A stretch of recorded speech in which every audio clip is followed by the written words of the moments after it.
Good afternoon. Regular meeting of the Bellflower City Council is called to order on Monday, May 11, 2026 at 5:38 p.m. for closed session. Roll call, please.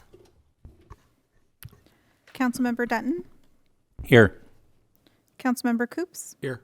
Councilmember Morse, Here. Mayor Pro Tem Sanchez, Here. Mayor Santinez. Here.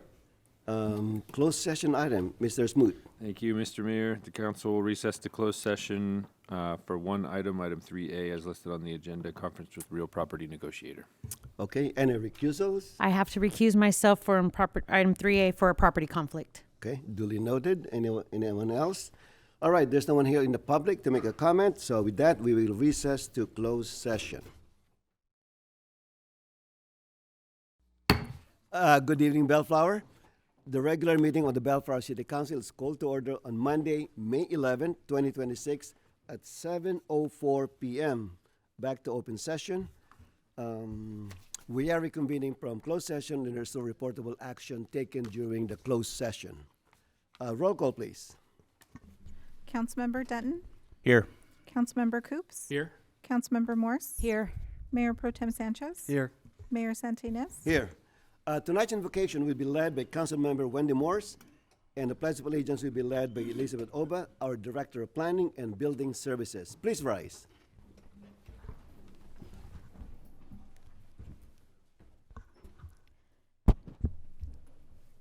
Lord, we come before you today with grateful hearts for our community. We pray for your guidance and blessing over our city staff and my council colleagues as we make decisions that affect the lives in our community. Grant us wisdom, discernment, unity, and compassion so that we may always serve with integrity and for the good of all people. We lift up our military members serving both near and far. Surround them with your protection, strength, and peace. Comfort their families and remind them that they are never alone. We also pray for our public servants, especially our Sheriff's Department and Fire Department. Watch over them as they courageously protect and care for our community each day. Grant them safety, wisdom, and endurance in every situation they face. Lord, we pray for peace, safety, and unity throughout our community. Help us to care for one another and to lead with kindness and to always seek what is right and good. In your name I pray. Amen. Amen. Please face the flag and join me for the Pledge of Allegiance. I pledge allegiance to the flag of the United States of America and to the republic for which it stands, one nation, under God, indivisible, with liberty and justice for all.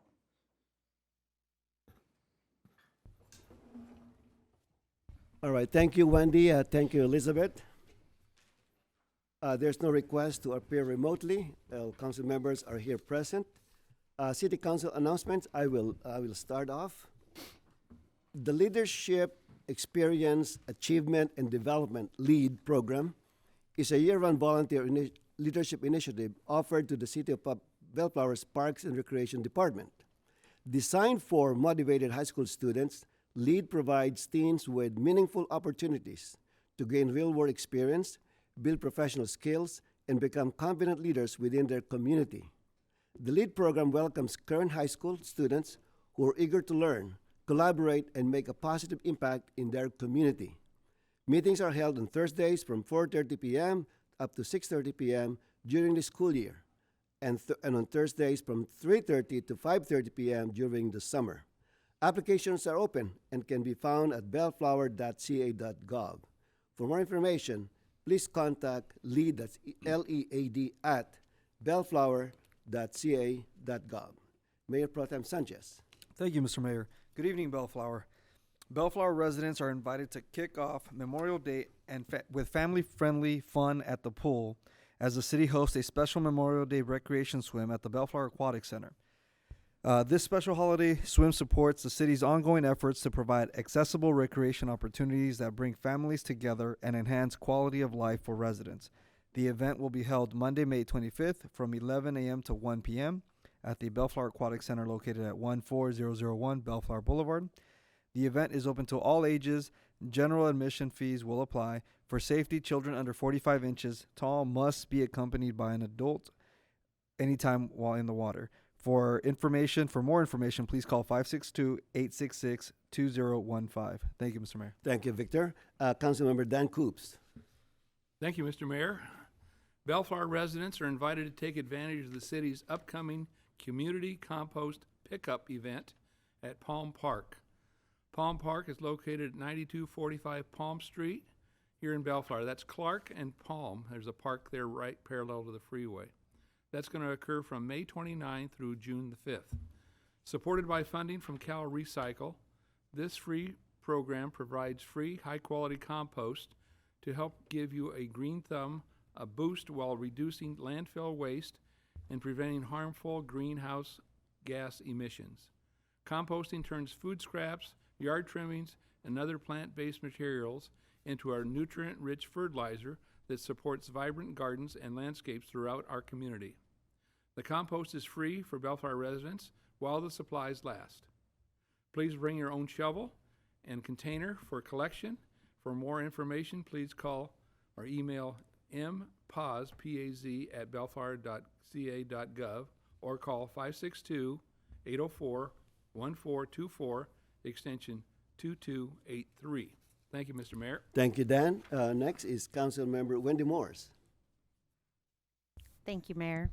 Good evening, Bellflower. Do you have free time and a desire to give back to your community?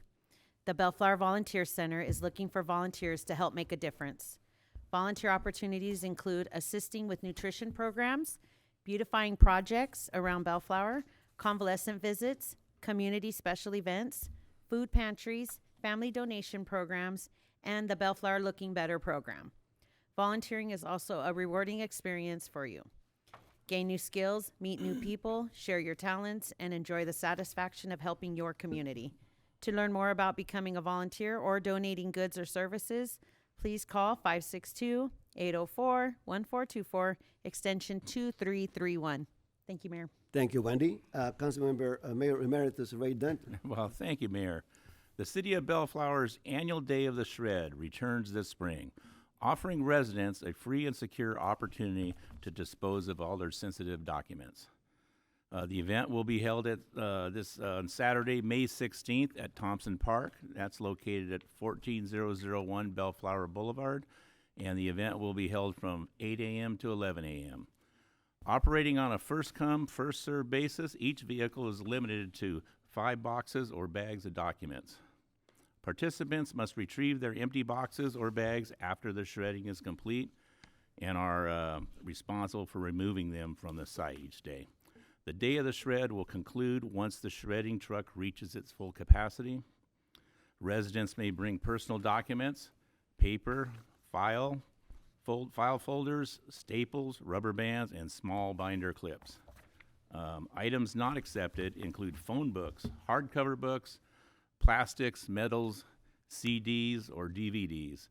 Of course, trash and hazardous materials will not be accepted. For more information and details on this, call 562-866-8614. Thank you, Mayor. Thank you, Ray. Tonight we have a special, very special presentations. We have 4 presentations for this evening. First one, we're going to be recognizing Parks and Recreation Commissioner Mitch Huck. And then secondly, we are proclaiming the week of May 7th to 23rd as National Public Works Week, and receiving the proclamation are John Ingram and Abraham Villalobos of our Public Works Department. And the third one is a proclamation of Asian American and Pacific Islander Month, and receiving the proclamation is Unji Lee from the Institute of Art, Music, and Sciences in Bellflower. And the fourth proclamation for this evening is proclaiming May as CalFresh Awareness Month, and Danny Lee, the Public Information Associate from CalFresh, will be receiving the proclamation. So I invite my colleagues to the riser for the proclamations.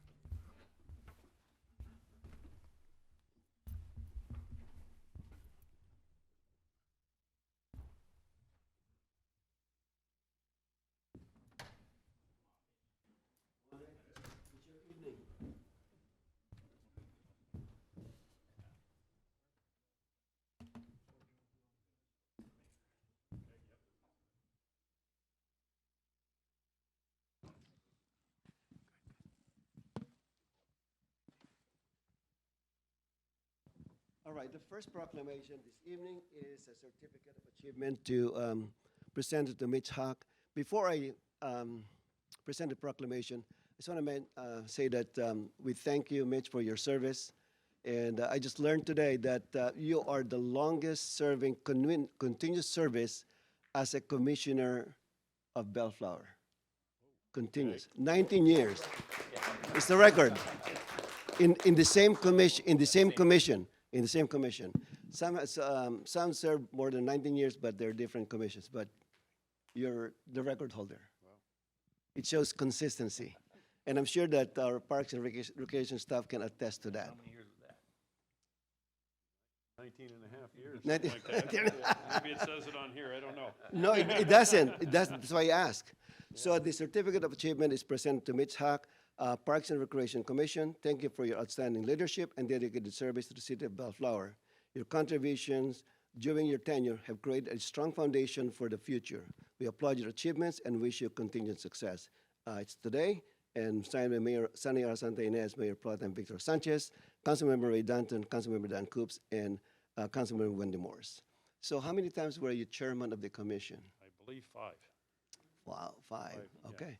So almost every 4 years. Very good. Okay. And So anyway, and it seemed like, all right. and it seemed like a lot of the times as we were rotating the seats, I was sitting in the same seat as Councilman Ray here as we went along up there, but anyway, And I just found out that Ray, when he was elected, he appointed you as the commissioner yep, ever since. yep. Okay. Yep. Very good. That was back when it was easy to appoint a commissioner. You didn't have to go through all of the things that you have to nowadays with all the legal stuff. But anyway, he says, hey, you want to be a commissioner? Sure. Like the Form 700? Yeah, yes.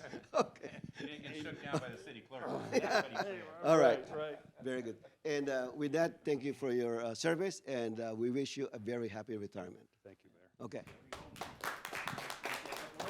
Sure.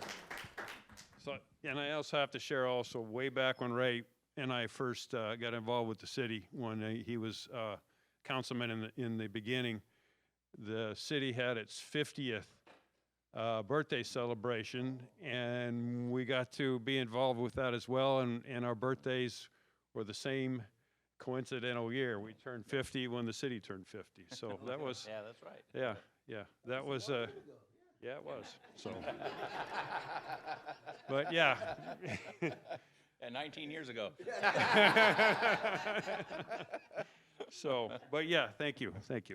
And are you going to be staying in Bellflower? No, my wife and I are moving to Fort Mojave, Arizona. She's retiring July 10th. And then also on May 21st of this month, it's our 32nd wedding anniversary. So, Wow, congratulations. Wow.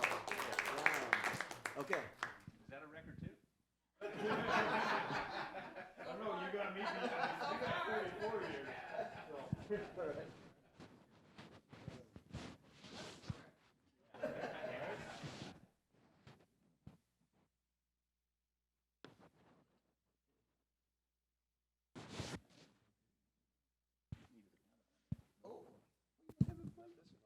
All right.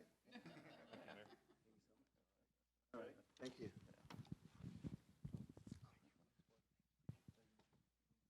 All right. John and Abraham.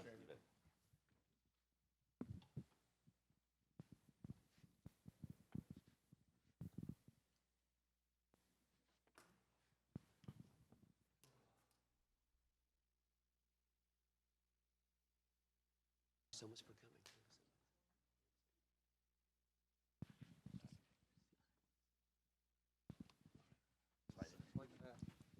Okay. Well, this is a very long proclamation, so I will not read it because Councilmember Dankovs will be mad at me. Okay, so anyway, I just want to emphasize one of the things that was said here, which is very true, and I agree with this. Whereas the infrastructure, facilities, and services could not be provided without the dedicated efforts of public works professionals. So that says it all. I mean, we have the facilities, we have all these parks and all the streets, all the improvements, all the infrastructure. These things exist in Bellflower because of you guys. You maintain them, you're the backbone, you are always in the background, but you keep the city very, very clean. So for that, thank you so much for your service. So we're proclaiming the week of May 7th and 23rd, 2026 as National Public Works Week. So congratulations. Say something? You're on TV. You're on This is TV. my first time up here,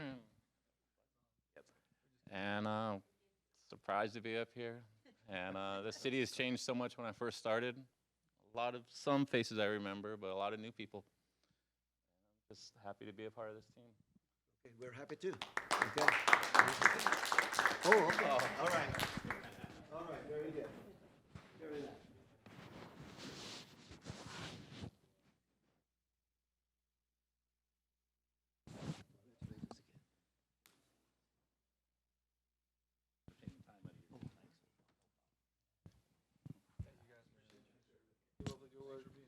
Keep it up, okay? Very good.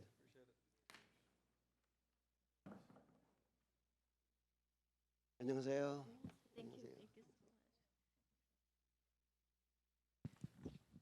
Okay, our third proclamation is the Asian American Pacific Islander Heritage Month. This is very special, and I want to introduce Anjali. She's the director of Institute of Arts, Music, and Science located on Bellflower Boulevard.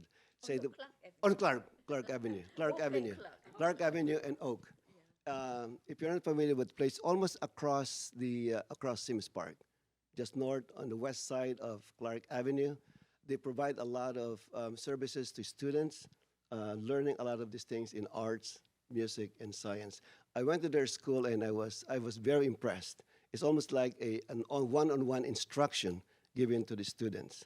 And I know you have a lot of challenges, but you guys are working it out. So with all the contributions of the Asian American and Pacific Island to our community, whether it's economic, professional, and all these things, we applaud you for all the contributions that you have made. So congratulations. You want to say something about the institute? Yes. Okay. First of all, I would like to thank you for very much for invitation of Mayor Sonia Art Center in Ines. I'm very honored and grateful to the recipient of the Asian American Pacific Islander Proclamation. I have been music director in Institute of Art, Music, and Science in Bellflower on Clark Street for 36 years. And we provide highly qualified music, art, science education at subsidized rate for the neighboring community. We strive to encourage and spread music throughout our community to strengthen family across generations. Through our annual free recital, we are able to provide music performances for audience in the city of Bellflower. We also previously performed in the nursing homes for elderly seniors who could not physically attend the concert. Currently, through a generous support of California Art Council, we are providing scholarships for the 10 students to receive free weekly private lessons free on the instrument of their choices. Our current enrollment is around 100 students. Before COVID, we had between 120 to 150 students, and we are still working to recover our student body. Currently, we have 13 instructors, including 5 piano teachers, as well as instructors in cello, guitar, violin, drum, voice, art, coding class. Most of our instructors graduate from University of Southern California with master's degrees, and some are currently pursuing PhDs. We are fortunate to work with highly trained teachers. Throughout the past 36 years, over 4,000 students have studied our organization. Many of our students have gone to become doctors, lawyers, engineers, pharmacists, nurses, financial officers, teachers, professionals in many other fields. Some of our instructors also began teaching here after graduate from USC in order to train their develop for pedagogy while putting their education into practice. Our organization has often served as a stepping stone to larger opportunities. For example, one of our instructors later became director of Colburn School, one of the best music schools in Los Angeles. And so also professors and concert pianists, film composers, and orchestra members, local orchestra members. We have also experienced many inspiring success stories in students in the autism spectrum. Currently, we are partnering with the regional center, such as the Harvard Regional Center, to provide the education for students in disabilities. Many of these students have shown meaningful improvement through music education. Through music education, become they are happier, more disciplined, and more confident. They are often able to transfer this skill into their daily tasks and the academic learning. We believe music education is especially important during this time of uncertainty. Rapidly developed technology and instant gratification, children today often have fewer opportunity developing patience and persistence to achieve their goal. Through learning music, they become stronger, learn how to overcome difficulty and through endurance of discipline. At the same time, society become increasingly individualized because of technology. It has become more difficult for people to understand one another, work together productively.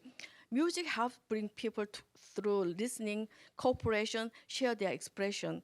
My future dream is to create a youth orchestra chorale, including elderly members of a community, so we people different generations can get together and perform together and create a harmony in city of Bellflower.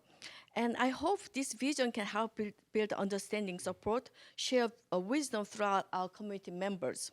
I also dedicate this award to my late parents who sacrificed through many ups and downs for my education.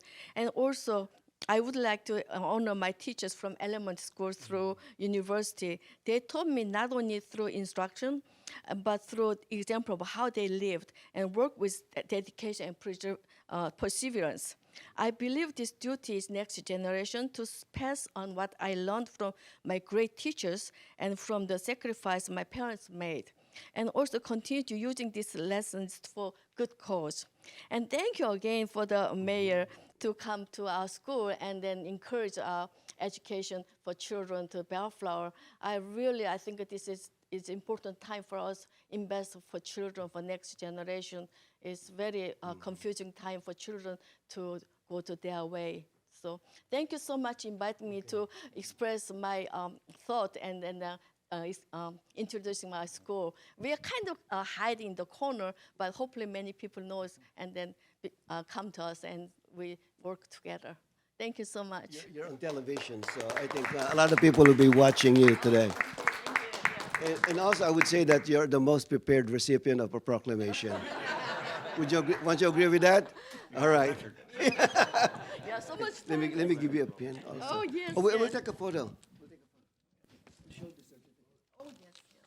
We need to prove that it was given to you.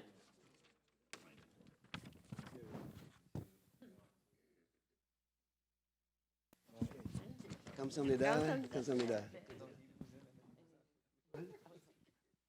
All right. It's an accordion. We accordion in.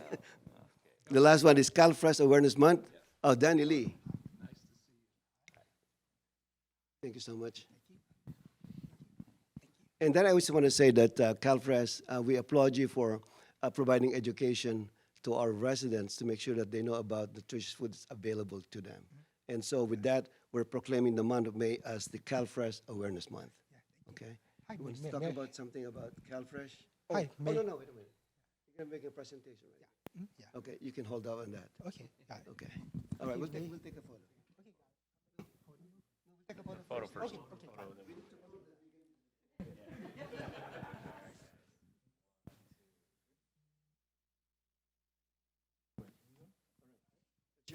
And just one last thing, I forgot. The Institute of Arts, Music, and Science will be located in the proposed arts district, so it's perfect location.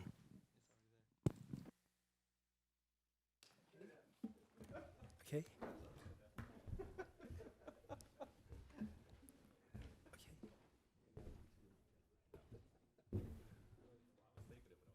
I know.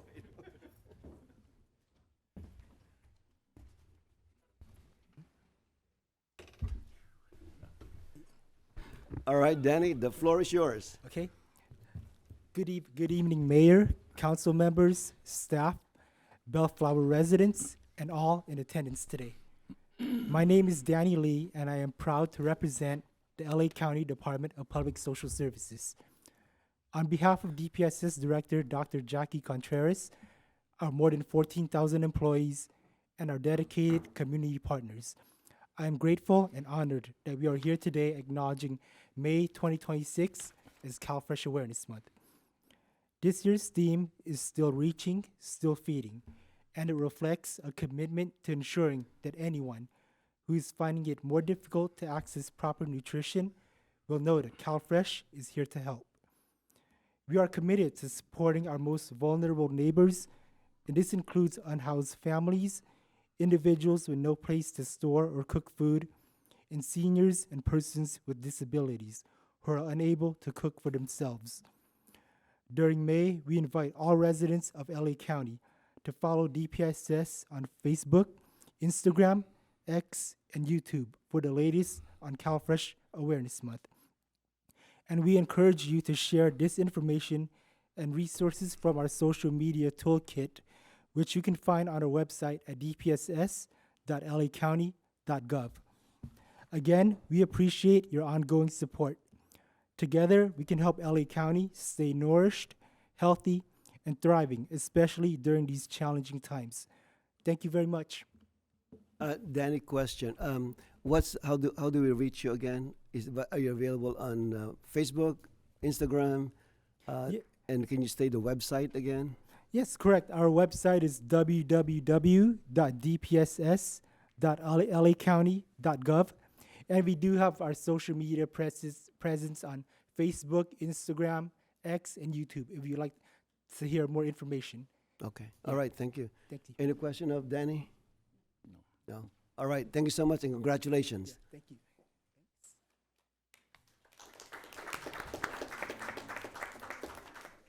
Okay, moving along. Public comments, Mr. Smoot. Thank you, Mr. Mayor. Excuse me, find my agenda here. This is the time set aside for the public to address the city council on matters not listed on the agenda. Anyone wishing to address the city council should come to the podium, be recognized by the mayor, and state your name for the record. If you wish to address the city council on an agenda item, you may do so by approaching the podium as we review that particular item, and you'll be given 3 minutes to address the city council. Okay, coming up. On any non-agenda items, please sign in and state your name for the record.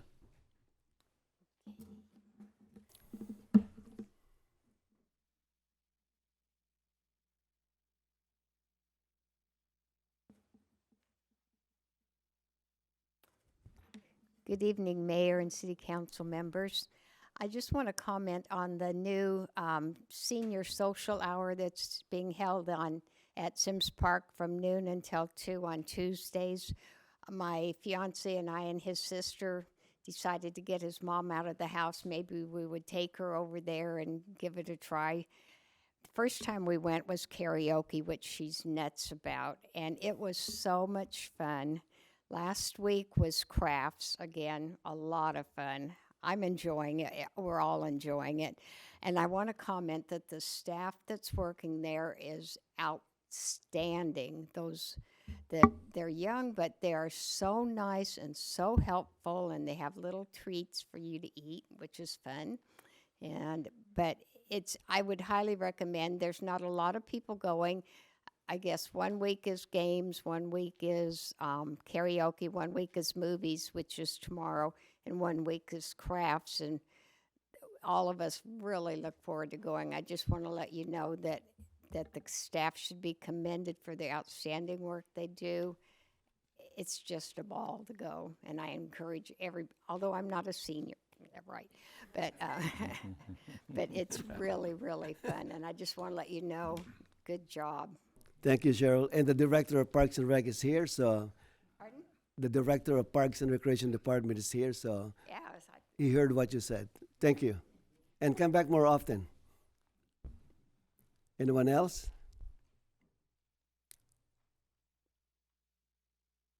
Good evening, Mayor. Good Council. evening. I'm here because McDonald's is starting to build, and we can't get out already. So I don't know how you guys are going to work Ranieri and Hayford, but we can't get out now and school's in session. So when there's a funeral or the game, I don't know. But we would just like patrol, somebody to come and check out. That signal takes forever, so they back up all the way down McNabb. You can't get out of our condo complex. It's a mess. It's a mess. So, and before, I know you have a plan. We don't know what it is, but we're all going crazy over there already. And they just started. So that's my complaint. All right, thank you So, for your comment. yeah, And I'm and- sure that our Public Works Director and Planning Director and Public Safety Director will kind of meet together And they don't have, it's just not, plans aren't on the on your website at all, right? So we could look at, see where the driveways, all that stuff is? Okay, they will talk about it. Okay, thank you. Well, they will, but Yeah. will we know about it? Anyone else?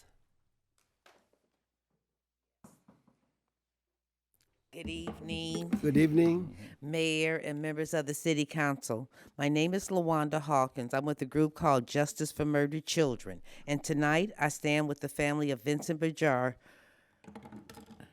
a family that has carried unimaginable pain for nearly 18 years. On September the 1st, 2008, Vincent was taken from his loved ones, an unsolved homicide.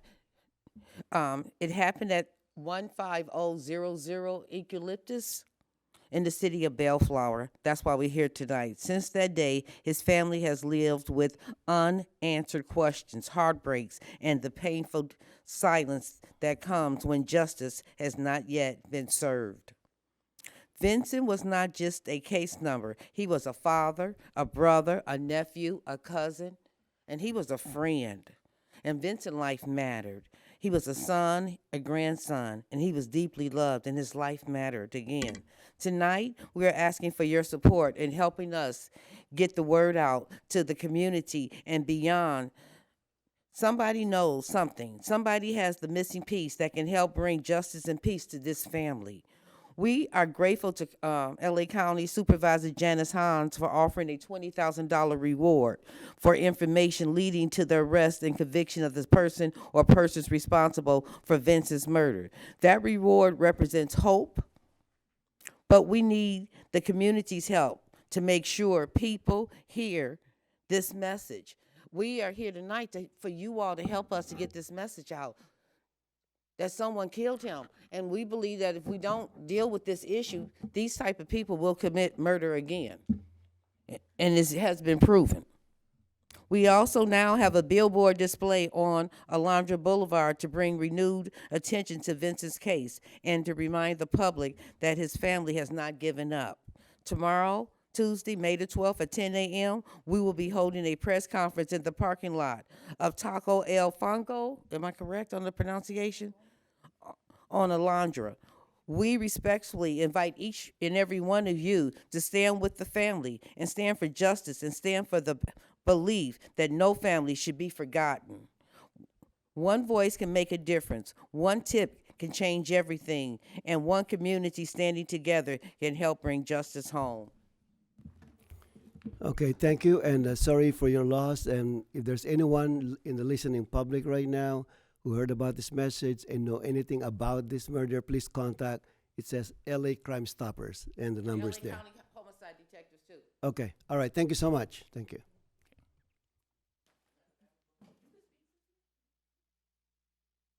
Yes. Yeah, you can. Yeah. Hello, my name is Cynthia Behar Nasseri. This is rather difficult. Vincent Behar, I don't say was, he's still my nephew. He will always be my nephew. Yes, this did occur in this wonderful city of Bellflower. It was on Labor Day, September 1st, 2008. It was, I can remember the day clearly. He was walking down a residential street about 12:30, 1 o'clock, and a white sedan came up and just opened fire on him. He had no chance. He succumbed to his fatal injuries at Long Beach Memorial. We feel this is going to our 20th year. I am the president of Justice for Homicide Victims, and I work closely with Ms. LaWanda Hawkins, Justice for Murdered Children. This is one of many unsolved billboard campaigns that we have done throughout the county of Los Angeles, and we work closely with law enforcement. We believe someone saw something. We know someone knows something. Now it's time to break the silence. Yes, this $20,000 reward is being offered for information and leading to justice for this unsolved homicide. Remember, you can remain 100% anonymous by calling LA Crime Stoppers at the 100-222-TIPS or 222-8477 with any new information. Your voice can make a difference. Help bring justice to my nephew's case, to bring some peace to our family, to the Behar family. This billboard is about accountability. It's to be sure that this time is not a race, responsibility that is for every life. My nephew Vincent's life deserves justice. No matter how many years have passed, someone out there knows something. Please, Bellflower community, speak up. Thank you. I have a question. Do you know if they received any tips about his murder? Have they received any tips? Since the billboard, yeah. Not There- okay. Law enforcement has worked throughout the community throughout the years. Mhm. We as a family have put up flyers every September 1st, all up and down Eucalyptus. Matter of fact, a lot of the business storefronts on Alondra know us. Because we come every year, and people are interested. They want to know. Mhm. My prayer, honestly, for this community, for every community, is let's have safe streets for our young people, our children. The day he passed away, he had just said goodbye or hello to a man that was washing his car on the grass, and his little son was on a tricycle, just riding up and down the sidewalk. And seconds later, this car pulls up as my nephew is walking down the street, and this man grabbed his son and just ducked, and it, like I said, it just, a white sedan came up and just, And you're right. Somebody must have seen something. yes, Yeah. 12:30, Absolutely. 1 o'clock, yes. Yeah, in broad daylight. In broad yes, daylight. yes, Yeah. Yes. Okay. Yeah. Yes. Thank you. Okay. Thank you so much.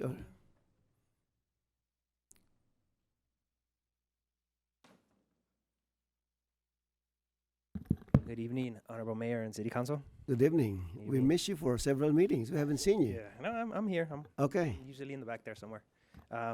So I'm here to announce our summer star tutoring session.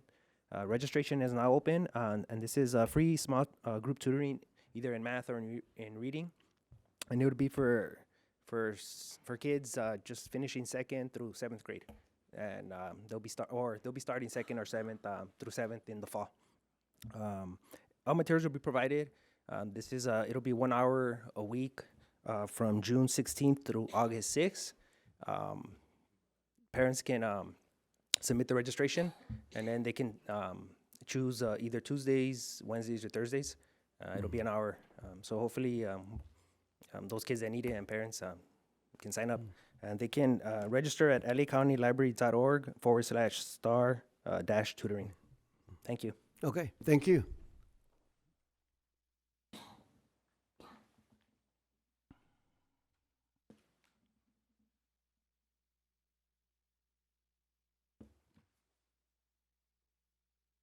Good evening, Honorable Good Mayor, evening, Andrew. respected council members.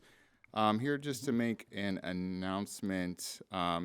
Kingdom Causes Bellflower was awarded in 2023 by the Lilly Foundation a grant to help churches thrive in their local mercy and justice just missions, their work that they're doing.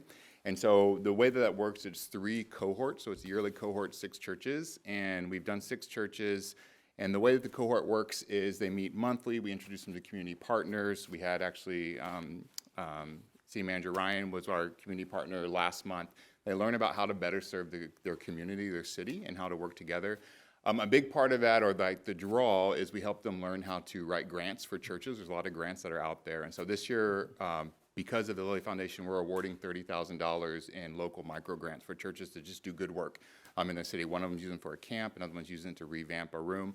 But we're opening up applications for our third year of cohort. So I just want to make an announcement. We have a lot of great churches in Bellflower. So if any churches are interested in learning more about how to better serve their community, their local neighbors, at least those around there, they can come to our office on Bellflower Boulevard in Oak, or they can get a hold of me and have an application. Applications will be open until June 15th, and then we'll start the new cohort on June 1st, and it goes from, or, I'm sorry, July 1st. It goes from July to June. So just want to make it aware of any churches that are interested.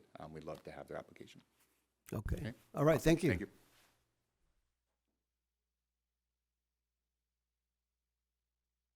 Okay, anyone else? All right, moving along. Item 12A, Mr. Smoot. Thank you, Mr. Mayor. This is consideration of possible action to conduct a public hearing to consider the Medicine Woman Group's appeal of the tax administrator's final determination related to the audit of dispensary operations for calendar years 22 to 24. Before we continue with this item, there is a request for continuance of this item that we told the applicant that we would present before you. If the council desires to take any action on that request to continue this item further, now would be the time to do that. If you want to take no action, Ann is prepared to take it from here. All right, what's your pleasure? Continue? I'd like to see it through. See it through, okay? Yeah, we'll see it through. Okay, Let's hear it. all right. So no continuance. Yeah. Oh, did you weigh in, Victor? Yeah, Oh, it's- okay. it's good. Making sure. All right, with that, I believe Anna will take it from here. We do have the applicants available virtually for you as well. Before I start my presentation, good evening, Honorable Mayor and members of the City Council. I just want to make sure that they can see the presentation up on the screen, the appellant.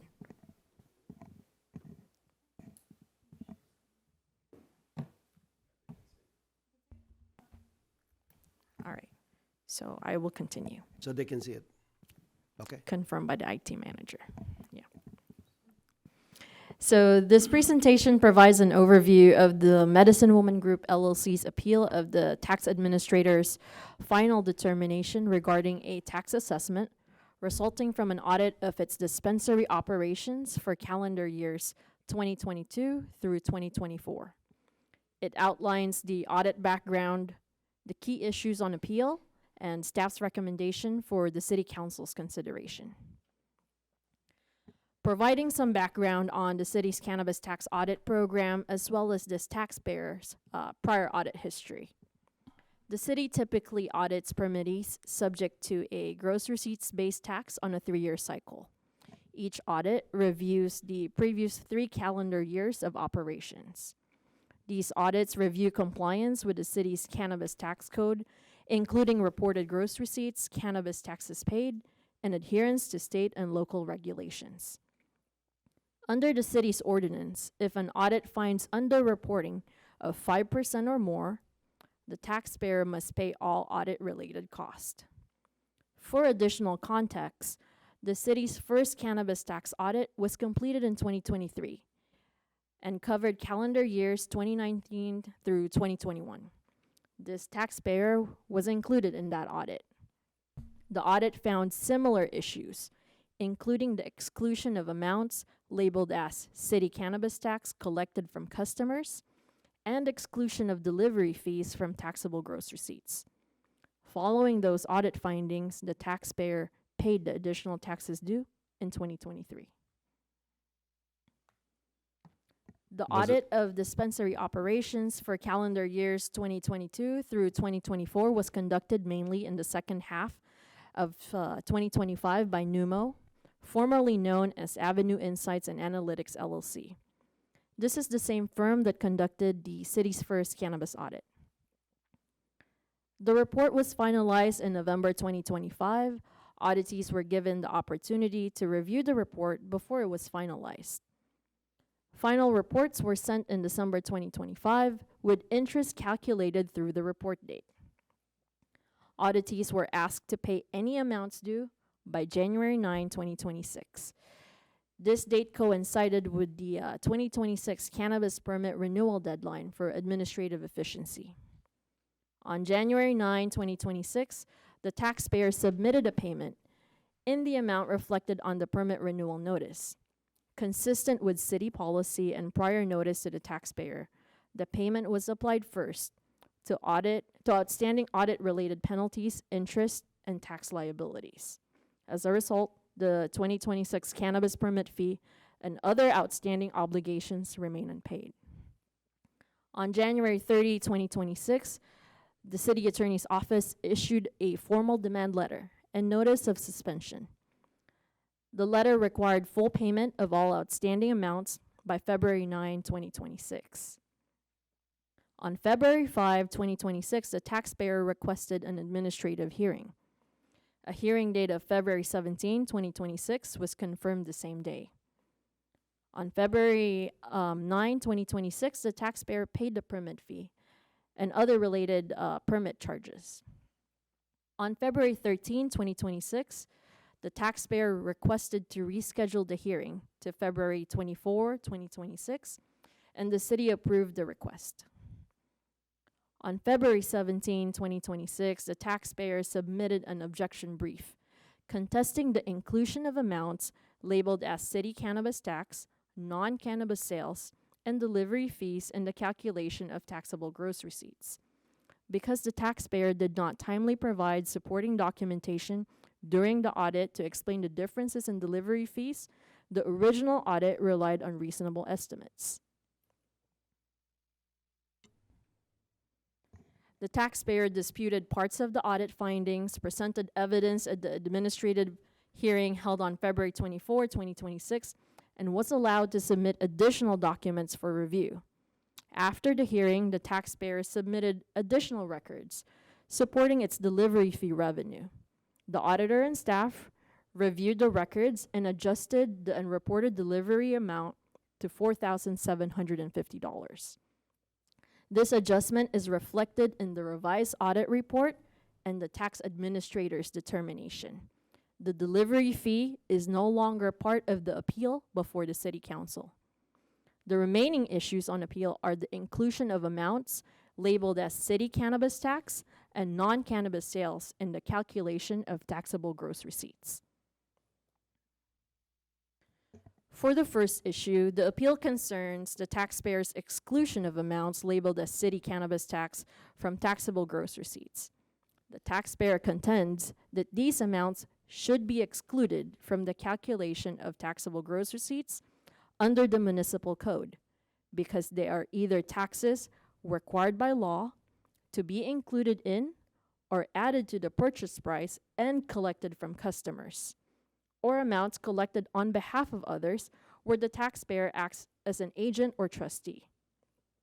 For this issue, the tax administrator determined that amounts labeled as city cannabis tax should be included in the taxable gross receipts. First, the city cannabis tax is imposed on the operator as a business privilege tax, not on the consumer.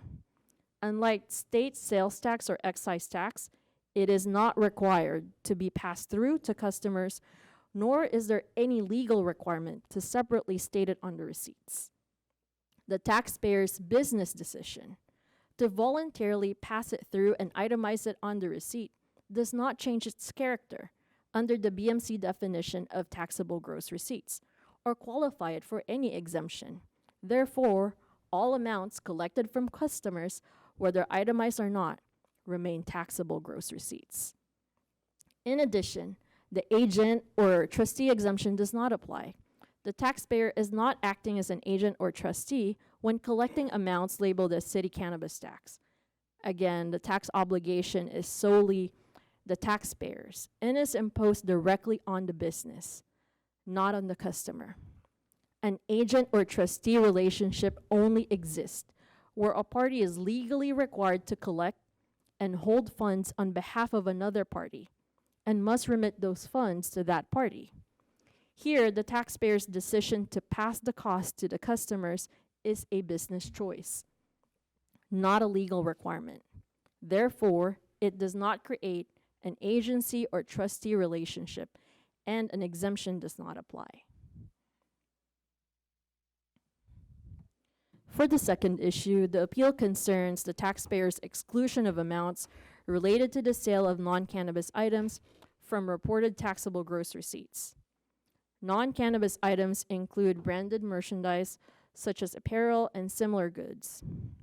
The taxpayer contends that non-cannabis items are not subject to the cannabis business tax under BMC 3.37060D. The definition of the cited section is provided on the slide. The taxpayer further argues that neither the staff reports nor the ballot materials indicate that non-cannabis goods would be subject to the city's cannabis tax. The taxpayer also notes that these items are not subject to the California Department of Tax and Fee Administration, CDTFA excise tax. For this issue, the tax administrator determined that revenues from non-cannabis items should be included in taxable gross receipts under BMC 3.37020, primarily based on these two definitions. First, cannabis business or commercial cannabis business means any commercial business activity relating to cannabis, including without limitation, cultivating, transporting, distributing, manufacturing, compounding, converting, processing, preparing, storing, packaging, delivering, and selling of cannabis and any ancillary products and accessories in the city, whether or not carried on for gain or profit. This section defines a cannabis business to include all cannabis activities as well as any ancillary products or accessories.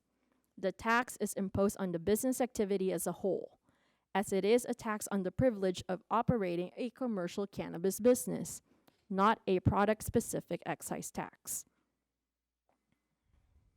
Further, gross receipts is defined as the total amount actually received or receivable from all sales, with certain exemptions listed below. This slide continues with the remaining exemptions. Non-cannabis items are not explicitly identified as exempt under the city's cannabis business tax. Therefore, non-cannabis items are included in the definition of taxable gross receipts. In addition, the ballot language asks voters whether a tax on cannabis-related businesses should be adopted. The term businesses refers to the entire operation, not only the sale of cannabis products. Voters also delegated authority to the City Council to implement the cannabis tax ordinance. The plain language of the ordinance is clear in that the definition of commercial cannabis business expressly includes the sale of ancillary products and accessories. Moreover, the city's cannabis business tax is separate from the state cannabis excise tax, with its own legal basis, tax base, and administering authority. Therefore, whether non-cannabis items are subject to the CDTFA excise tax is irrelevant. The city's tax and CDTFA rules have no bearing on or control over the city's local tax treatment. City Administrative Policy and Procedure Number 3 is amended and ratified by City Council in Resolution Number 22-18 further clarifies the scope of taxable operations. Businesses deriving more than 50% of gross receipts from cannabis-related sales are subject to the city's cannabis tax on all gross receipts. This includes non-cannabis merchandise such as apparel and accessories again. The additional taxes resulting from amounts labeled as city cannabis tax total $69,245. The tax on non-cannabis items is $28,175, reduced by $3,753 because the audit identified that the taxpayer had already paid taxes on non-cannabis items in certain quarters throughout the audit period. The tax on unreported delivery fees is $404. The audit also identifies taxes paid on excise taxes collected by the taxpayer. These amounts are exempt from the definition of taxable gross receipts and therefore reduce the total amount due by $33,071. A small rounding adjustment further reduces the net tax due to $60,985. In total, the outstanding amount resulting from the audit of the taxpayers' dispensary operations for calendar years 2022 through 2024 is $57,284. This amount includes taxes, penalties, interest, and share of audit costs, and is net of the $38,847 payment made in January 2026. An additional $2,228 in interest reflects further accrual resulting from the taxpayer's failure to remit the assessed amount by the deadline stated in the tax assessment letter. The original interest calculation in the tax administrator's letter was accrued only through November 2025 when the audit report was finalized. Interest has since been updated through May 2026. Recommendation to the City Council is to open the public hearing, take testimonial and documentary evidence, and after considering the evidence, uphold the tax administrator's administrative decision dated April 15, 2026 in full, confirm that all assessed taxes, penalties, interest, and audit costs are due and payable, and direct staff to proceed with all authorized collection and enforcement actions if payment is not remitted promptly, or alternatively, discuss and take other action related to this item. This concludes my presentation, and the audit manager who worked on the audit is also available online to answer any questions. All right. Thanks, Ms. Garan, for your very detailed presentation. Let me start with our city attorney. Our city attorney, do you concur with the definition presented by the tax administrator in terms of what is subject to tax, subject to cannabis tax under the city of Bellflower? Mr. Mayor, members of the council, that definition is what the voters approved. It's in the municipal code, and although I understand that the appeal seeks to create ambiguity where none exists, I do not believe that there's any ambiguity in the language. And as is presented tonight, that's exactly what the city has been doing since this city decided to move forward with the ballot proposition to impose a tax. Okay, thank you so much. Ms. Garan, in terms of the audit, you mentioned that these are second round of audits, and we have 5 permittees back then from the start, right? Has there been any situations wherein permittees were during the audit, the auditor found out that they overpaid? Yes. And what did we do with that? We gave them the opportunity to apply it to other fees that are due, so future taxes or permit renewal fees. Same thing with this audit. They've identified that, or the auditor has identified that there's tax paid on excise tax. Excise tax is exempt from the definition of taxable gross receipts. That's why the audit itself has a credit for that, for the taxes that they paid under excise tax collection. Okay. In this situation, the same permittee, the medicine woman, in the first cycle of audit, 3 years ago or 4 years ago, what was the outcome of the audit? So the audit identified that they also excluded delivery fee and the amounts labeled as city cannabis tax in their calculation of taxable gross receipts. And then in 2023, when it was finalized, they paid the outstanding liabilities as a result of that audit. So we have similar findings, and then they paid all those underpayment that was uncovered during the audit. Correct. The only additional item that they're appealing right now that's not part of the first round of audit is the sale of non-cannabis items. Okay, all right. Okay, Mayor, very good. That's all I have for now. Just wanted to ask something on Councilmember on that. Dunn. During the first audit that we did that with the medicine woman, was it within the 5%? It was a very low amount so that they owed in comparison to So what it was they less than owed. 5%? Less than 5%, Okay, yeah. that So answers they, my so they were not subject They to were not the subject audit fee. for cost, share The costs. cost, yeah, okay. All right, any question of Ms. Garan? Okay. Councilmember Coops? My understanding of what you just said was that previously in an audit, it was discovered that there was some money due the city, and the Medicine Woman organization accepted that and paid the amount. Now we've gone, now in the next audit, the result came back that they owe us additional monies, and this time, they're not accepting, like they did the first time, the result. Is that the bottom line? Correct. With the additional item that they're appealing is the non-cannabis items. That's not part of the first round of the audit.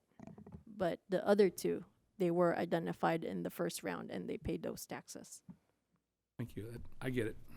For the benefit of the listening public, can you give example of non-cannabis sales, non-cannabis items? It would be hats, shirts, let me pull. Ashtrays.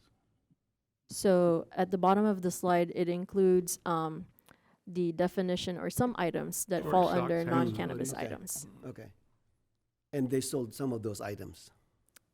From the audit, that's what, yeah. Okay. All right. Very good.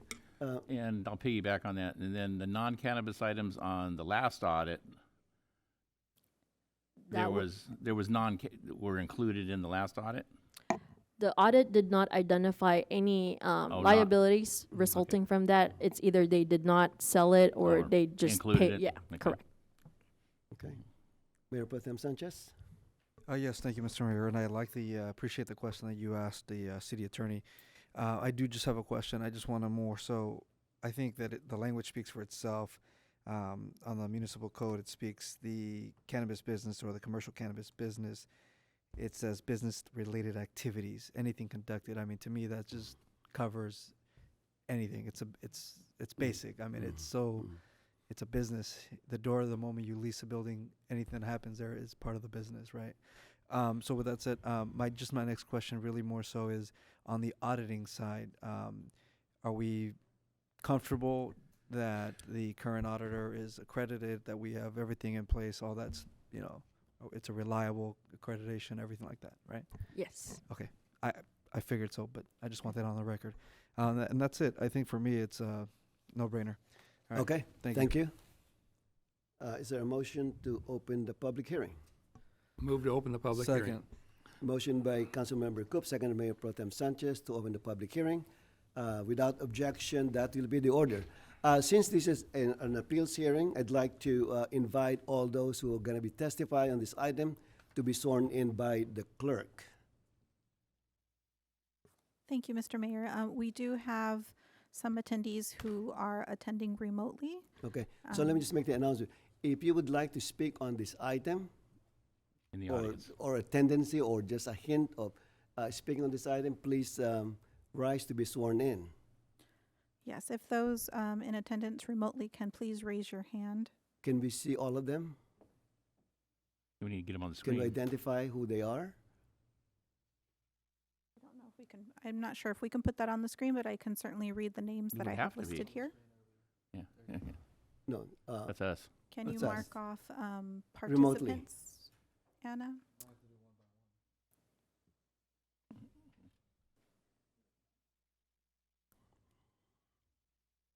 They got their hand raised or there. And attendees. So there you are. That is Okay. who is in attendance at the moment, and anyone who will be testifying can raise their hand and be included in the oath. So how many attendees in the electronic world for Medicine Woman are there? 4. I don't know the name, so I don't know. 4. It, there's- it may there- be 5. There is someone LB? identified as LB. for Can rep. we contact CB. LB and identify LB? Who's LB? I just would like to know their team, and Right, right. obviously I think- expected somebody to be here in the audience, I didn't think they all could make it. Can I interject? I think LB is Luke Barrett. CB is that team. I remember that. Can- Harris, can- Burnett, and Brand. IT man, can we see them one at a time? Can we see them, those calling in, one at a time? There No. is no video capability. There's It no will video. just be audio. Oh, it's just audio. So It's not Zoom. But we can hear them. It's not like a Yes, group you will Zoom. be able to hear them. We need to give them, allow them to speak. Oh, so can we swear them in one at a time, just to make sure that they are getting sworn in? Okay, I thought it was Can gonna we be do like that? COVID If Zoom. you would like to do that, we Yeah. can certainly do that. Okay, let's do it one at a time. Okay, so I see Edward Pinchif, and I have just allowed him to speak. I am going to provide the oath. Okay.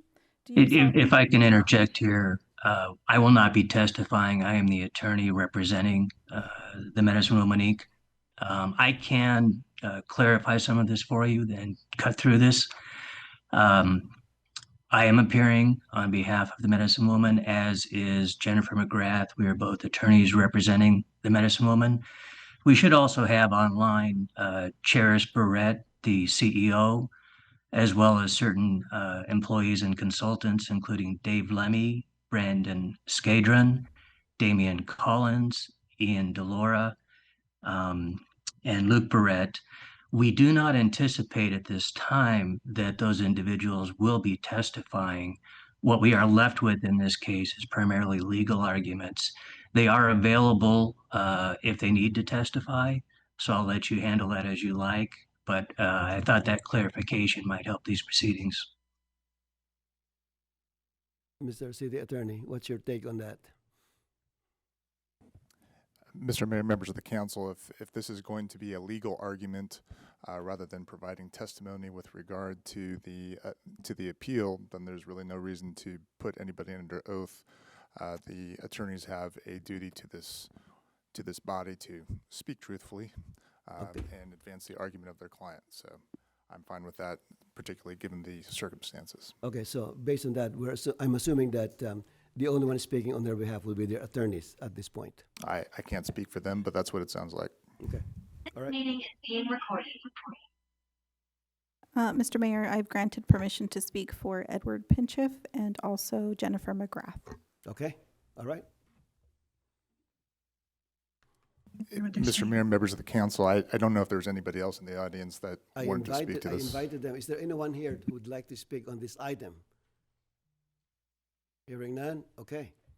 We'll proceed.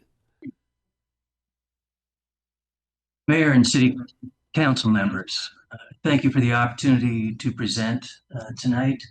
Again, my name is Edward Pinchif. I represent the Medicine Woman Group, LLC, along with my colleague, attorney Jennifer McGrath. And the issues that we are left with in this case are primarily legal issues. As indicated by staff, this is the result of a tax assessment against the Medicine Woman Group. And there were primarily three issues in the appeal initially with the tax administrator. The delivery fee issue was resolved in TMW's favor and is no longer before the City Council. What we are left with is two issues: whether amounts collected by TMW from its customers for the city's cannabis tax should be included in taxable gross income and thus taxed. This is essentially a tax on a tax.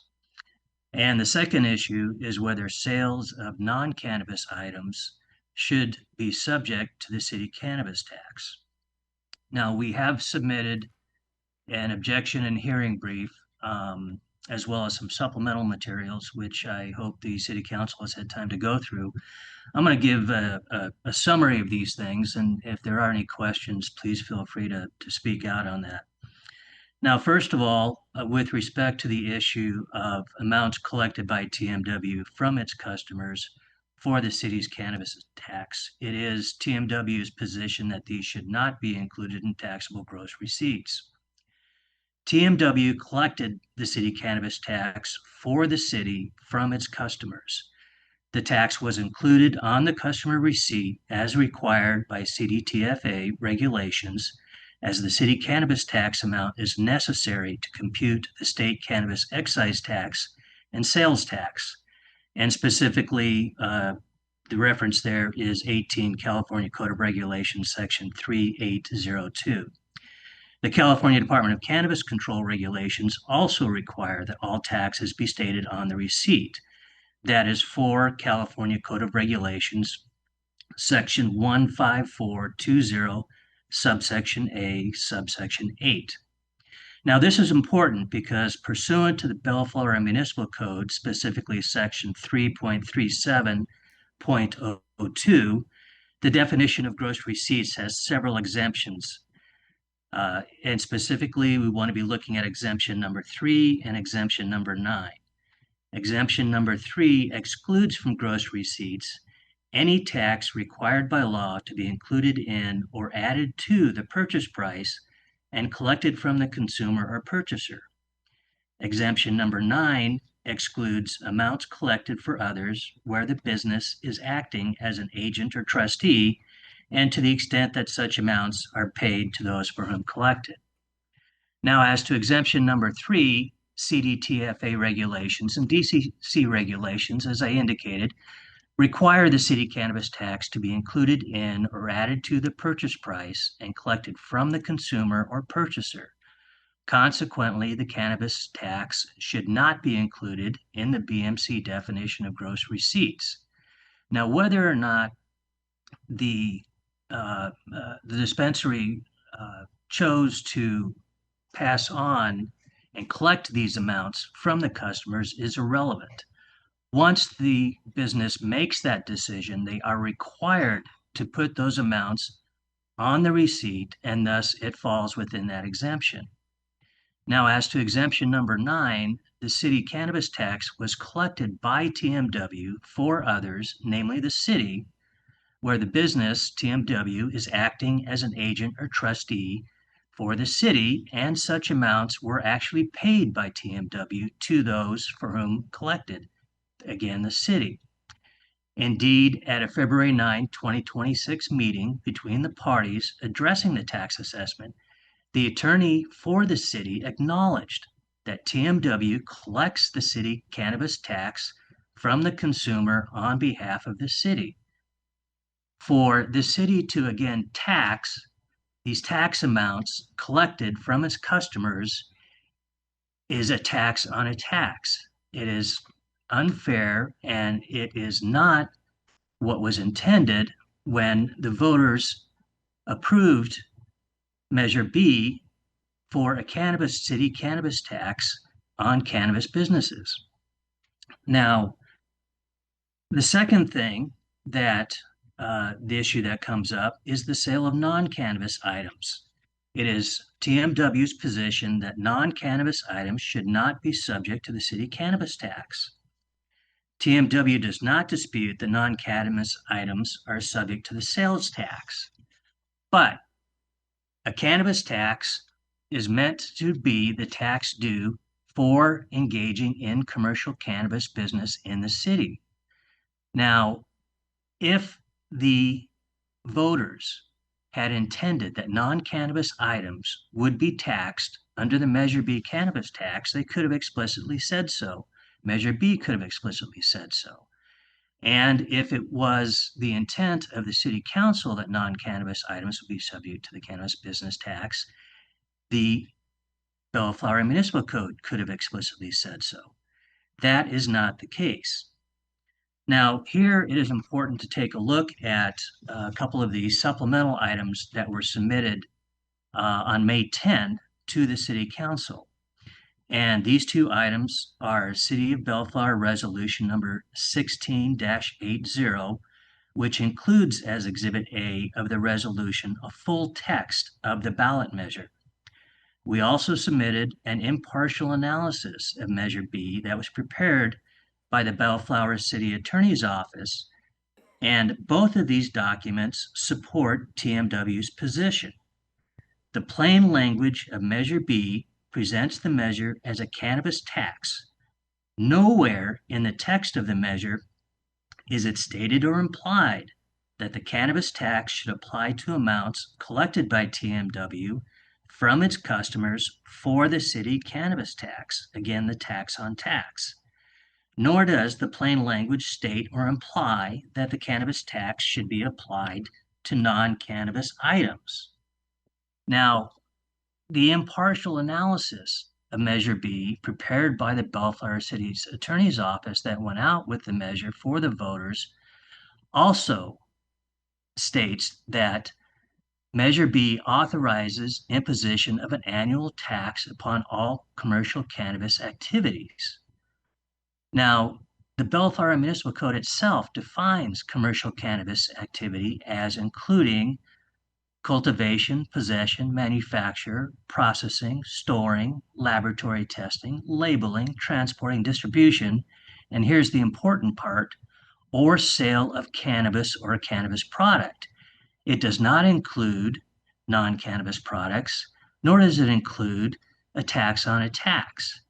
Now, the city of Bellflower cannot impose a cannabis tax that goes beyond what was authorized by the voters in Measure B. The city therefore cannot impose a tax on taxes, nor can it impose a tax on non-cannabis items. Now, this is also what most people would think is inherently fair. The idea of a cannabis tax being expanded to include a tax on a tax or a tax on non-cannabis items not only is not within the explicit language of Measure B or the impartial analysis, but it would not be within the normal expectation of the voters of Bellflower when they approved Measure B. And again, the Bellflower Municipal Code is constrained by what was approved by Measure B. If the City Council wants to impose taxes beyond Measure B, the City Council needs to bring another measure before the voters for that. Now, there's also a policy issue here, which the City Council should be considering. The position by TMW that the city cannabis tax should not be imposed as a tax on a tax or on non-cannabis items is fair. The city is going through a process currently where it is seeking to expand the cannabis issues or the cannabis businesses in town. If the city really wants to encourage cannabis businesses to locate to town, then taking this aggressive, heavy-handed position and taxing taxes and taxing non-cannabis items is the exact opposite from a policy perspective of what the city should be doing. If any cannabis business is thinking about coming into Bellflower, quite frankly, if this is what the city council is going to do, those cannabis businesses should be looking at adjoining jurisdictions and not the city of Bellflower. It is TMW's position that the city council should grant the appeal of TMW and reject the tax administrator's decision upholding the revised cannabis business tax assessment. The City Council should also issue specific findings that amounts collected by TMW from its customers for the city's cannabis tax should not be included in gross income, as well as a finding that sales of non-cannabis items should not be subject to the city cannabis tax. Now, I encourage the City Council to carefully review the materials that have been submitted by TMW, including the objection and hearing brief submitted by the medicine woman in the underlying hearing, as well as the supplemental materials that have been submitted recently. I also point out that that TMW has laid out various procedural defects in the tax assessment and notice of tax assessment. These are contained in the hearing brief at page 3, line 21 through page 4, line 13. TMW has consistently let the city attorney's office know of these procedural defects, and yet the city attorney's office has continued to take a very aggressive approach and proceed nonetheless. We want to make clear on the record that TMW has not and does not waive any of these procedural defects, which, in addition to the legal arguments, are fatal to the tax assessment. Now, with that, the last thing I would point out is that to the extent the city council needs to review the precise numbers with respect to revenue for non-cannabis items or the amounts that have been collected by TMW and turned over to the city, those are contained in the declaration of Cherish Barrett, which is on file and has been submitted both in the underlying hearing and as a supplemental communication. And again, I want to be sure that everyone is clear. TMW collecting these taxes from its customers is not something that TMW is doing for its own benefit. TMW is not keeping these taxes. TMW is collecting the city cannabis tax from its customers and turning those monies over to the city. For the city to then say, oh, we're going to tax all of those monies that TMW collected from its customers is a tax on tax. It is inherently unfair. It is inconsistent with what was approved by the voters in Measure B, and it is inconsistent with Bellflower's own municipal code. Now, with that, again, because we are left primarily with legal issues, I do not see a need at this time to bring on additional testimony from the other participants, but we are available, both myself, Jennifer McGrath, and the other participants, for any questions that the City Council may have. And with that, I thank you for your time. And again, we are happy to provide any further information or answer any questions.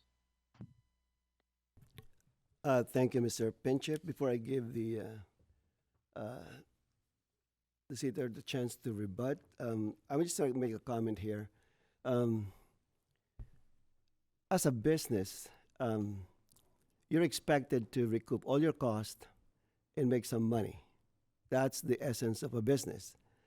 So in terms of the cannabis tax, the way I've read your materials, the way you see the cannabis tax is the permittees they're all recouping the cannabis tax charged by the city. They're all recouping it. But I think the bottom line here is you chose to itemize it as a separate line item. That's the crux of the issue. Okay, there's no doubt that other permittees, especially dispensaries, they're collecting all these fees that we are charging them. There's no doubt. They're in the business, so they have to recoup the money. But I think the main difference here is you itemize it as a separate line item. That's why you kind of keep saying that it's a tax on a tax. Other permittees, I'm sure, have not itemized it. They're still paying that money to the city. So that's my general observation about this. With that, I'm going to turn it over to our city attorney for his rebuttal. Thank you, Mr. Mayor, members of the council. I think most of my rebuttal is in the written responses to these arguments that have been put into writing. I'm going to quote directly from what the voters approved. And the fundamental problem with the argument being advanced by the appellant is that this tax is somehow like a sales tax, whereby this operator is collecting a tax on behalf of the city, and that's the fallacy with this particular appeal. This is what the voters approved with regard to this particular permittee. Every person, I'm sorry, we have 3 different sections here, so I want to make sure I get the correct one. Every person who is engaged in business as a dispensary, manufacturer, testing laboratory, or distribution facility, or engaging in delivery of cannabis in the city must pay an annual commercial cannabis tax. Period. That's what it says. That's what the voters approved. It doesn't say anything about operators collecting on the city's behalf from customers. It is a tax on the business itself. That's what the tax is. And if you start from that position, you'll understand that all of this stuff all the additional argument is simply using something that doesn't apply within the city of Bellflower and trying to apply it to the city of Bellflower. So again, I'm not going to go into a point-by-point rebuttal. This is the fundamental problem with the appellant's argument in front of the city council. I'm happy to answer any questions, but I think most of this is covered in the written materials that are already in front of the city council and which the appellant already said was submitted as part of the record and I've already responded to. So if there's anything specific that you'd like me to address, I'm happy to. Otherwise, I'm simply going to rely upon the written materials that are already in the record. Question of Mr. Pinchip or our city attorney? Councilmember Morse? No. No. Councilmember Coops? Councilmember Dunton? Okay, go ahead.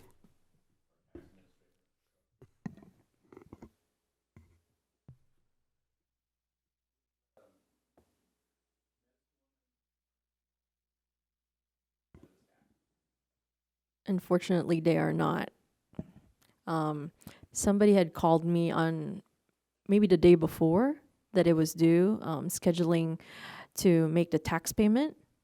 And I have made the appointment for the following morning, but I've asked for the tax return as well so that I could prepare as to how much we're going to take in as far as cash payment goes, because procedurally it takes some time too, but there was nobody. Correct. April, correct.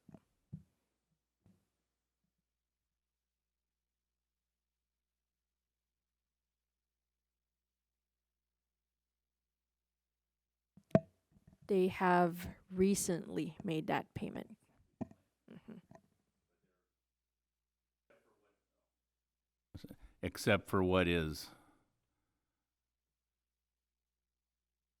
contested. Or we're contesting back So 2024? Or calendar years 2022 through 2024 is what the audit right, covers. okay, Yeah. okay. So that's the amount that's outstanding, and also Okay. the last quarters Okay. of cannabis taxes. Okay. The last quarters of 24. The last quarter covering January through March 2026, that was due April 30th. Right, yeah. That okay. was not paid That's yet. not paid, but as they've filed for quarter 4 2025, that hasn't been audited. Correct. Gotcha. Yeah, we have Okay. not done the Okay. audit for calendar year 2025 yet. So with that said, there may be issues with that if it started back in 1921, whatever was inconsistencies. Got it. Okay. Thank you. All right, thank you. Mayor Pro Tem Sanchez? Thank you, Mayor. I just have a question for Anna. Anna, is it standard practice for others to itemize as the mayor was mentioning, to itemize the tax or to itemize the cannabis tax? So I will let the audit manager speak to this in detail as well. But what the audit found, we audited 4 dispensaries this round, and all 4 used to collect taxes from the consumer. And then 1 had stopped. But out of the 4, 2 pay taxes on the tax that was collected. So they gross it up. And then the other 2, they don't. 1 including the medicine woman. Thank you. Okay. And then no more questions? Okay, go ahead. Councilmember Coops? If we were to take what we are suggesting or asking for, that amount, and the amount that is now due on what Mr. Dutton asked about, the first quarter of the new year, and for any other delinquent amounts, what would that total be? Can you show the chart?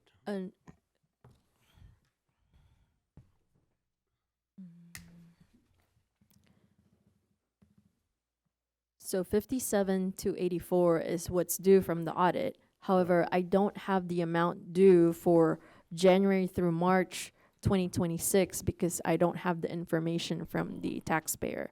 It's a gross receipts based tax, and I have asked for their tax return, which I have not received to date. But those are the 2 elements we're discussing. The amount that is now delinquent, which we do not know the amount because they haven't submit their sales figures yet. Correct. And this amount we do know. Correct. So it's 57 plus, we have a general idea based on their historic amounts. Correct. And in addition to that, keep in mind, calendar year 2025 has not been audited. And if an audit of that calendar year were to identify similar issues, there could be additional findings associated with that. Okay, thank you. Thank you. Okay. No more question? So with that, is there a motion to close the public hearing? Second. Motion by Councilmember Coop, seconded by Councilmember Danton to close the public hearing. Without objection, that will be the order. All right. What is your pleasure?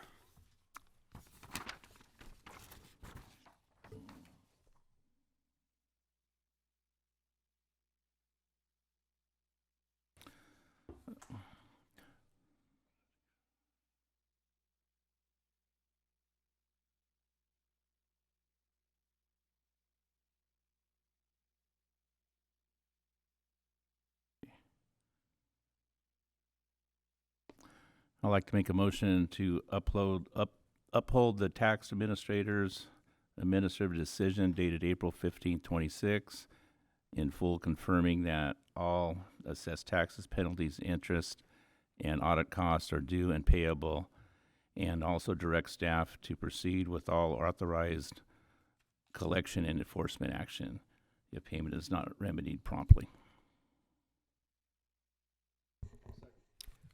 Motion by Councilmember Danton, seconded by Councilmember Coops to adopt the staff recommendation.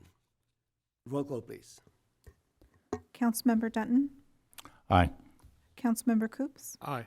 Councilmember Morse, Aye. Mayor Pro Tem Sanchez, Aye. Mayor Santinez. Aye.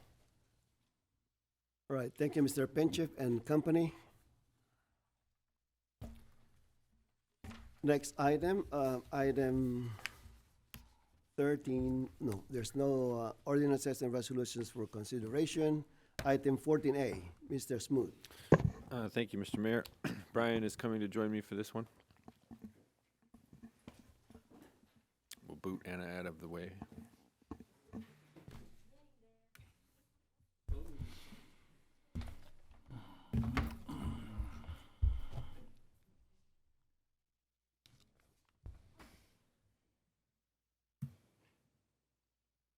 And I will.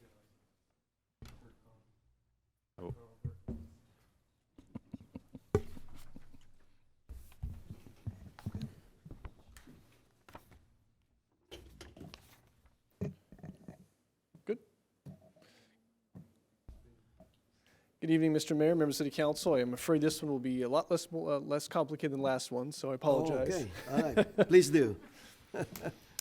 Let's hear it. So what's before us tonight is a consideration to execute an agreement with Kingdom Causes Bellflower for a handful of services, which we'll go over through each one here.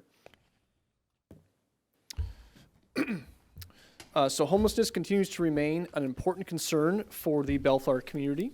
In December of 2024, the city conducted a community satisfaction survey, and homelessness was ranked as the top concern, with 87% of respondents reporting homelessness as a very serious or somewhat serious problem.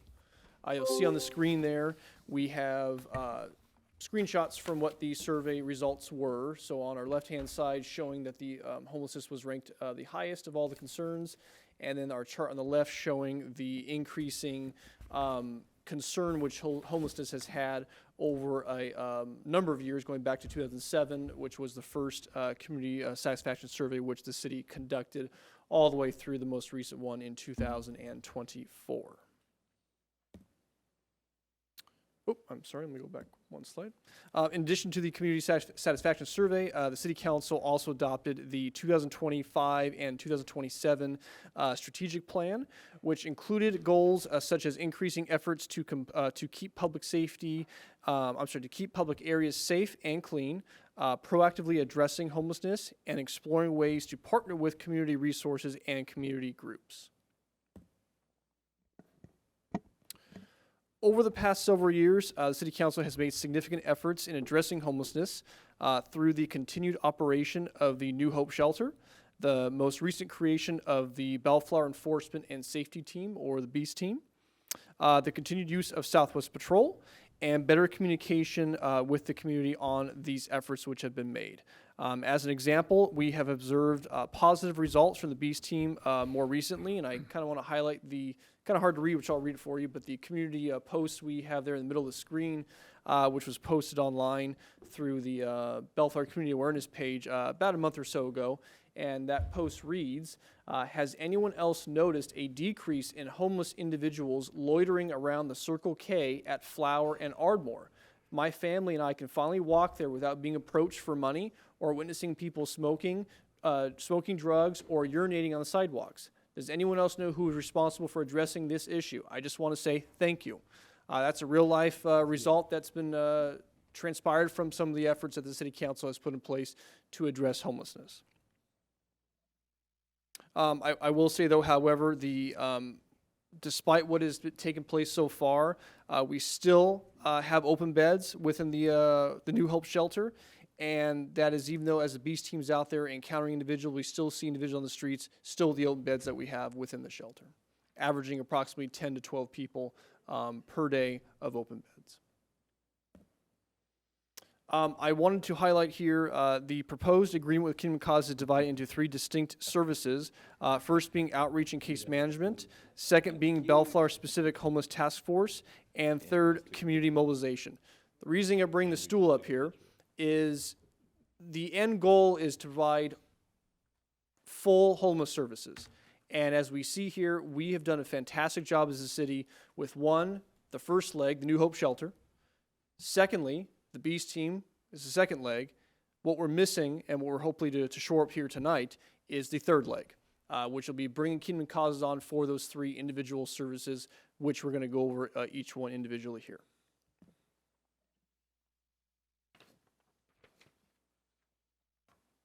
So looking first and foremost with outreach and case management, Kingdom Causes will conduct street outreach in coordination with the Beast team.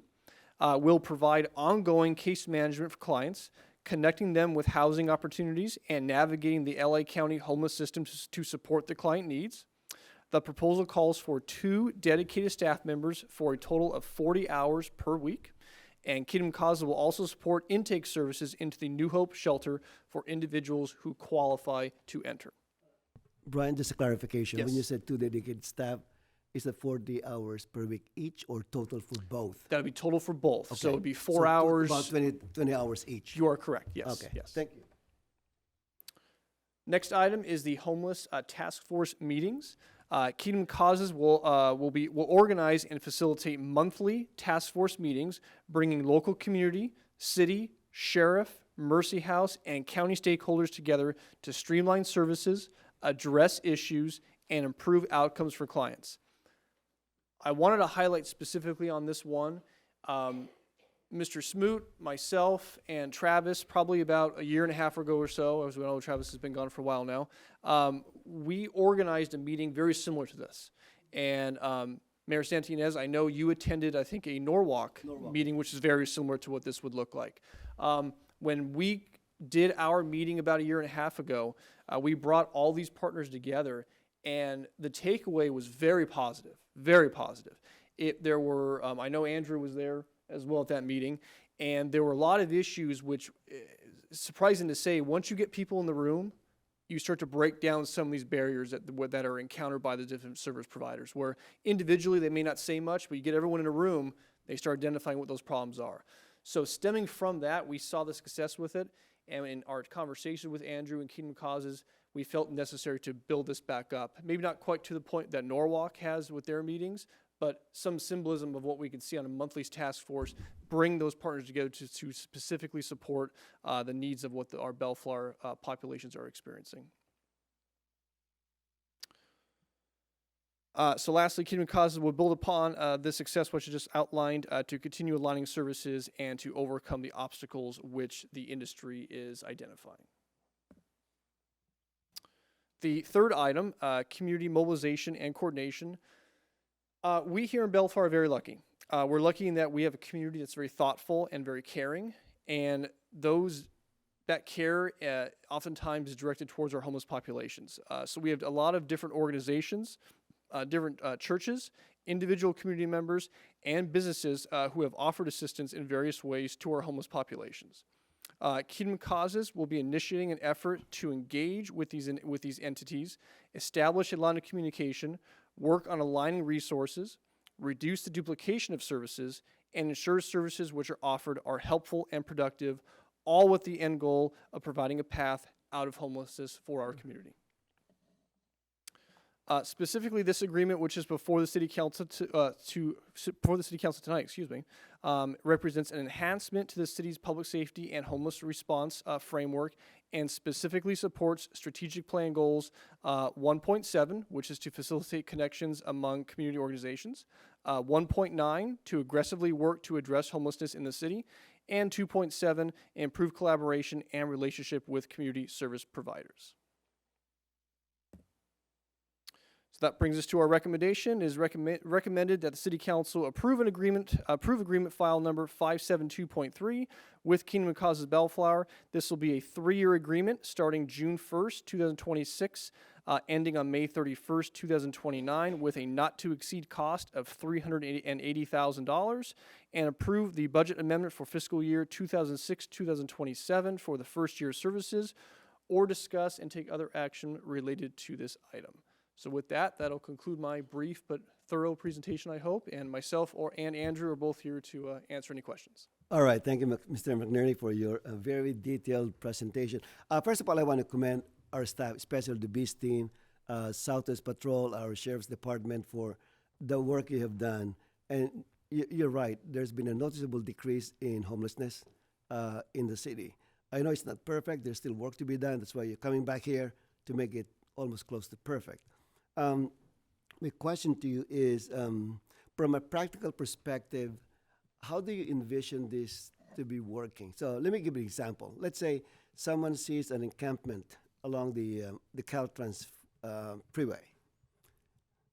How will this collaboration work between our Beast team and then Kingdom Causes?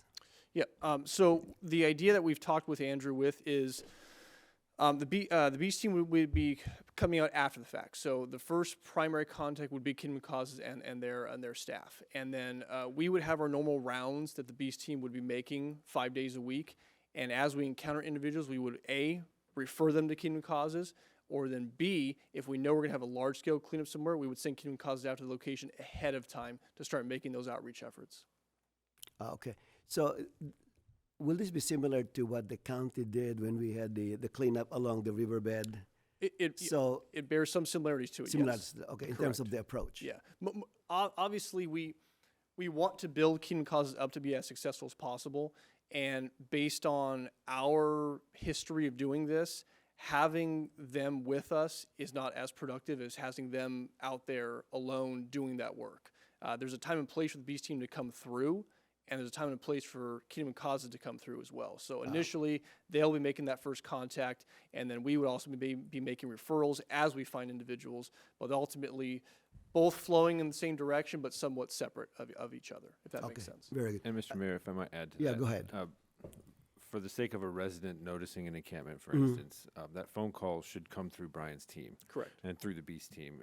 Just like the normal call. Exactly, just as it does now. In fact, they can use the Bellflower app that Sergio and his team have created to report those things to us, and those things will go through our Beast team. So all of these efforts are coordinated through the Beast team. But as the Beast team does their rounds, the Kingdom Causes teams can be going out ahead of them, offering the services that are necessary and making the relationships that are necessary in order for people to take those services, which frankly, they're much better at than our teams can or ever will be. Someone showing up, in a vest with tool belt and saying, hey, we're going to do a cleanup here, doesn't always have the same effect as someone building a relationship with that person over a number of days or a number of weeks, saying, hey, we have services available for you. We want to get you some help. What is it that you need? That's the role that Kingdom Causes should play, but it's all coordinated through the Beast team. Yeah. Okay, good. And I have a question for Andrew later on. But later on, any question of Brian? Yes, thank you, Mr. Mayor. Mayor Pro Tem Sanchez. Just kind of on that note, though, a little bit, what's your anticipated lead time? Are you thinking you're going to give them a 72-hour window? You're going to give them how soon, how much ahead of you or your Beast team will the Kingdom Cause team be? Yeah, we've talked this through, and for the most part, at the most 48 hours. Okay. More than likely, probably just 1 day ahead of us. So where we plan to go, they'll be 1 day ahead of us. Okay, and then I'll ask you the question, but if you can't answer it, then I'll ask it to Andrew. The assumption is here that the staff that will be providing these services from the KCB side are either somewhat trained in either mental health or some form of mental health, I guess. I would default to Andrew on the training of his staff, but yes, I would say. All right, very good. I'll wait for Andrew then. Thank you. Thank you, Mr. Mayor. All right, thank you. Councilmember Dundon? I don't have anything. Okay. I have a question. Councilmember Morse, go ahead. So currently, to go into the New Hope shelter, that goes through the sheriff's office. Correct.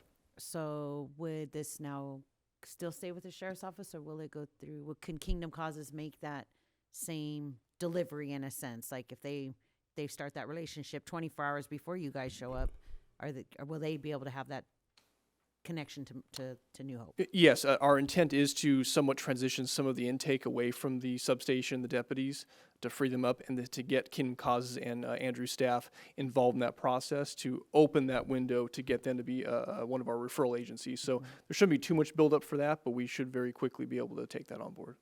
And then also, assuming, because Kingdom Causes does have other avenues, not just a shelter in a sense, including treatment centers and whatever, they would also have those avenues, I guess, to go to also. Correct. Yeah, the one thing we actually face oftentimes at the substation now is we have to turn a lot of people away because they don't qualify. They simply just hear about the Bellflower shelter and they're from somewhere not within Bellflower, and they try to get in, and we unfortunately have to send them elsewhere. With Kingdom Causes coming on board to do some of that, they may not have to send them elsewhere. They could also find other resources to connect those individuals because ultimately they usually end up staying in Bellflower at some point, and then they become our problem to a certain degree. Right. Okay. Thank you. All right, thank you. Councilmember Coops? Have we ever figured out what the price of the Beast team is? Is that an isolated amount? Well, the staffing is simply one full-time CSO who, again, once they're done with Beast Team, they go back to doing their regular duties, and then we have 2 full-time maintenance workers working for that. So off the top of my head, if you're looking at fully burdened cost rates, if they were doing it full-time, 40 hours a week, you're probably somewhere in the neighborhood of, 250,000, maybe Okay. a smidge more. But keep in mind, they're not doing this, 8 hours a day, 5 days a week, so. And I would also, to tag on to Brian's comments there, to keep in mind, these are services sometimes that we would have to pull crews from something else to do. In other words, if I had a street crew that had street projects to do, that street project used to sit and wait for days on end while we pulled a crew off of whatever other work to go and do this cleanup. With the Beast team, we have a dedicated crew of people doing that, which leaves that other work to actually be getting done when it's supposed to be getting done. Some of that cost gets balanced out just by our crew being able to perform the work that they're actually supposed to be performing. Well, and then what I'm trying to convey to the public, as you presented initially, when we take the pulse of the community, the homeless question continues to be the most evident. I mean, and it has been that way, it looks like, since 2007 or 8, when we first started polling for it. So I'm trying to prove to, as I look at the $380,000, which, by the way, I think is a bargain for what is being offered, and knowing what we spend per person to be in the homeless shelter, about $4,000 or $5,000 a year, isn't it? I mean, 40 or 50,000 per year. You can see, as a council, we really are dedicated to try to, I'm not going to say fix the problem, but address the problem. And so I'm excited to support something like this. I think that it's something that will give us the third leg to the stool that you presented. And I guess the next question is, the number 172 keeps coming up in my mind as to how many homeless we had on the street. Is there a variant of that now? Or do you still think it's less than 200, more than 150, or what do you think? You're asking my personal opinion? Yes. Yeah, because I know we're getting figures from other counters, and they're not always appropriate. If you're asking me personally, are there 172 individuals on our streets right now? I would say no. You'd be even hard-pressed right now to even find an encampment within Bellflower at this very moment. Now, do we still have individuals which are homeless in our streets? Absolutely, we do. But to give you a hard number, I don't think I could give you one, but it would be less than the 172.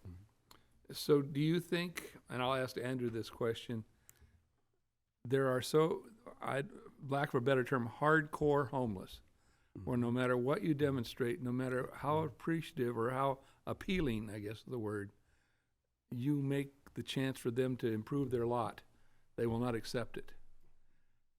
Do you think that Kingdom Causes is going to be able to have more success in that area? I do. And the reason I say that is because we now have the Beast team. Before, you may remember, we used to have a similar contract for outreach services with CityNet a number of years ago. And that sort of was mildly successful, but floundered to a certain degree. And I think part of that was there was no Beast team to support it. Now there is. So now if we have individuals that, despite Kingdom Cause's best efforts, which when they go out there and they still refuse those services, the Beast team can come back on through and take that enforcement action as necessary if it meets the criteria. So if we get the affordable housing element going, which is, I guess, the fourth leg of the stool, if we're going to expand on that, that would be a completion from start to finish, wouldn't it? I mean, I'm looking for the fourth leg when we get going on that, and I'm sure Andrew can address that as well.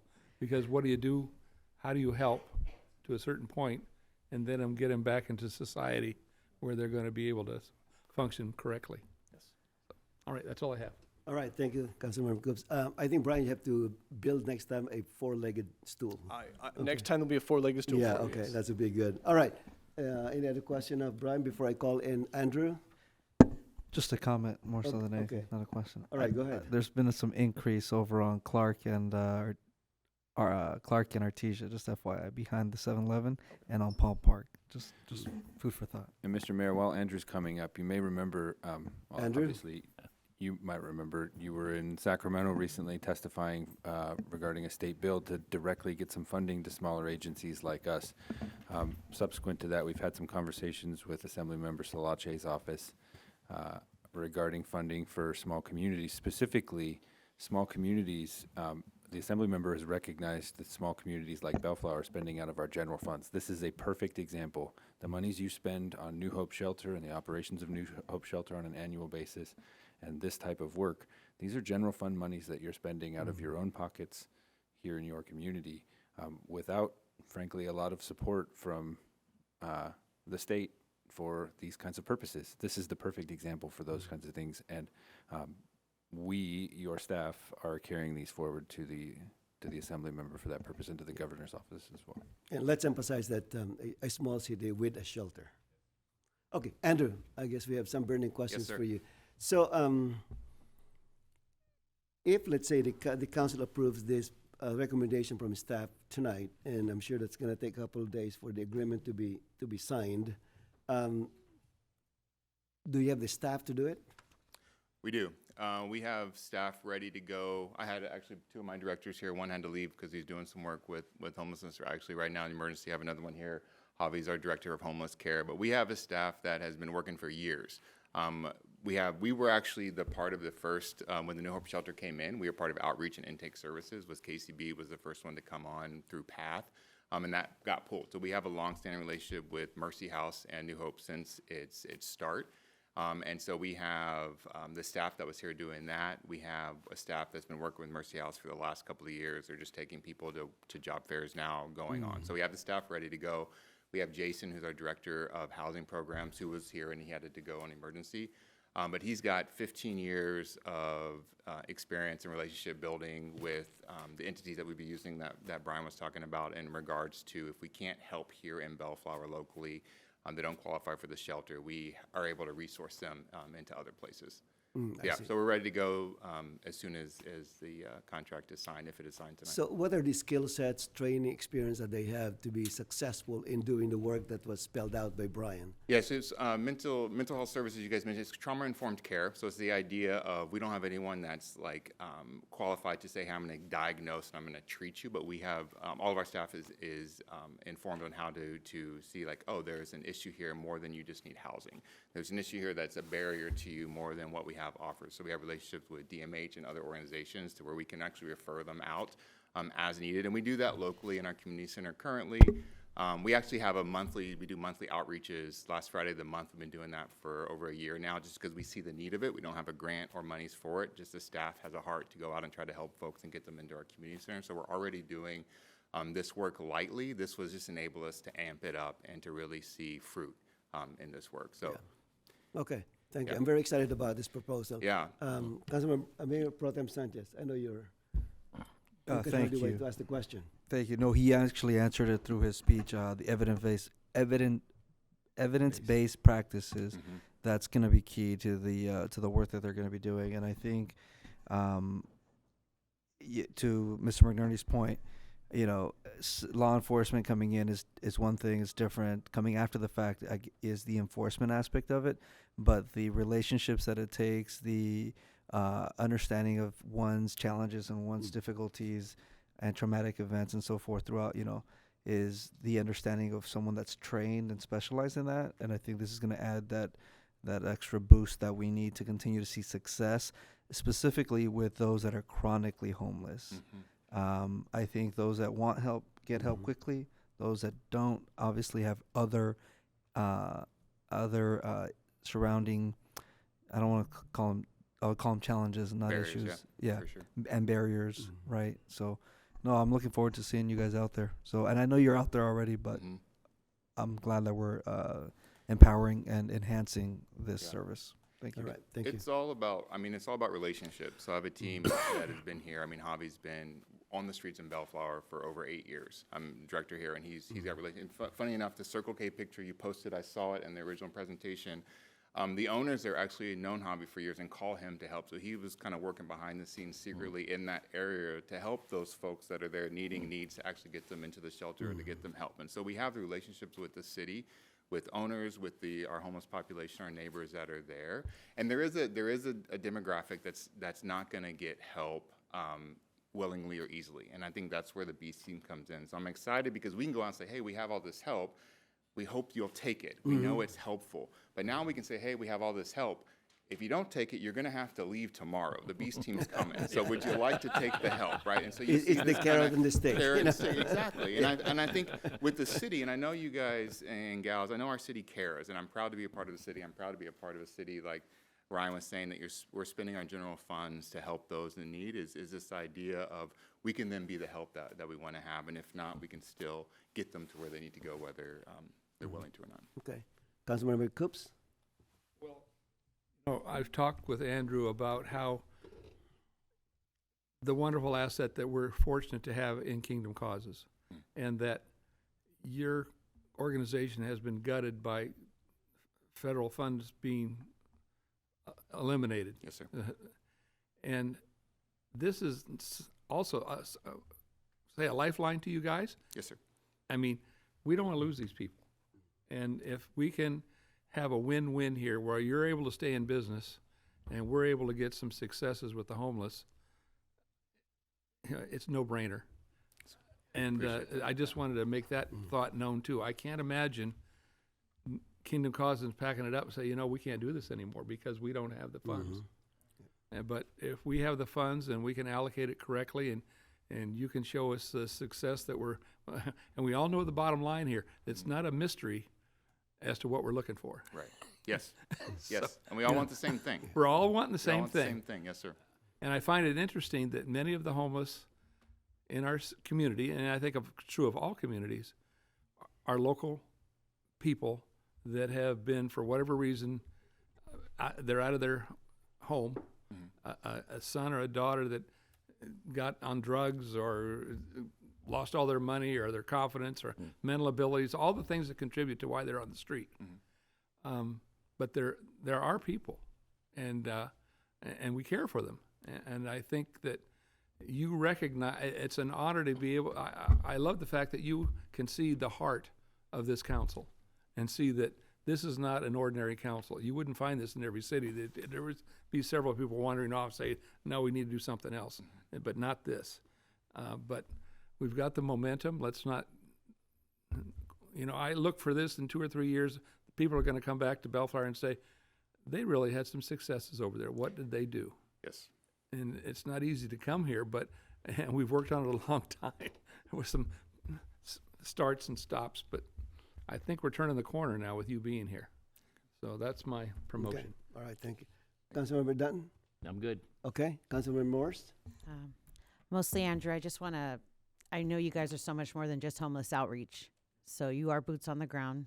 I've interacted with you guys on many occasions. I'm excited because I do know you guys have that mental health aspect. It's not everybody's situations are the same. Right. And you guys, you recognize those things, and I know your staff does also. So there's more to this than just homelessness. Yes. This may be that one aspect, but I had a senior the other day I was talking to, and you guys help them so they don't become homeless. Yes. There's two sides of that coin. It's not just the person already on the streets. It's also to help somebody it's a community resource, and it truly is. And I'm excited for this and all the other work you guys do. And you are truly a community resource, and we are a community. Yeah. Yes. And that's what, as a city, we should be, like Dan said, we don't want you to go, because we should be helping each other. Brian's team will only be enhanced by your guys' help. So thank you, though. Thank you. That's all I have. All right. All right. Thank you, Andrew. Thank you.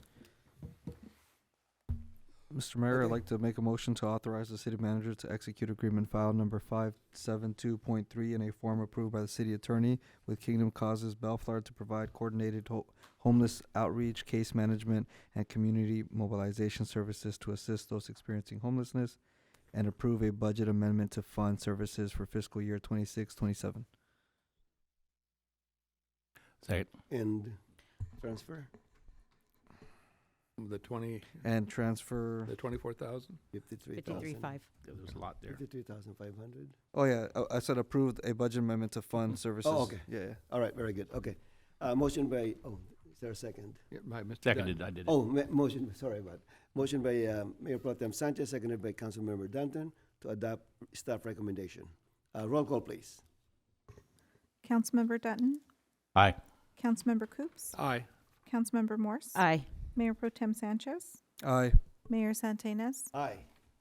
Item 14B, Mr. Smoot. Thank you, Mr. Mayor. I'm going to hand this one off to Len for an update and some presentation for you. Mr. All right, Mayor, I have a conflict on this, so I'll be leaving the room since I have property in adjacent to this project. Okay, let the record reflect that Councilmember Coops is recused on item 14B. All right.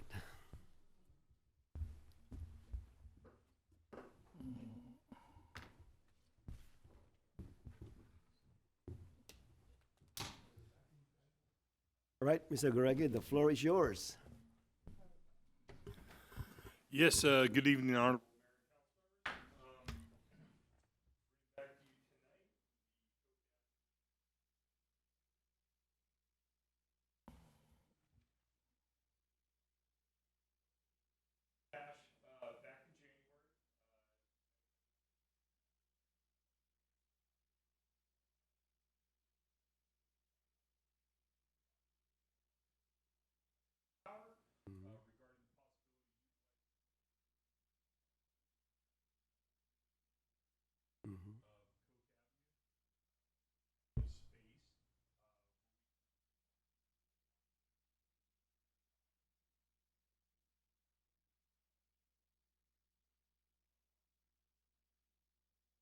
Almost 2.5 months of no response from LADWP until Mayor Pro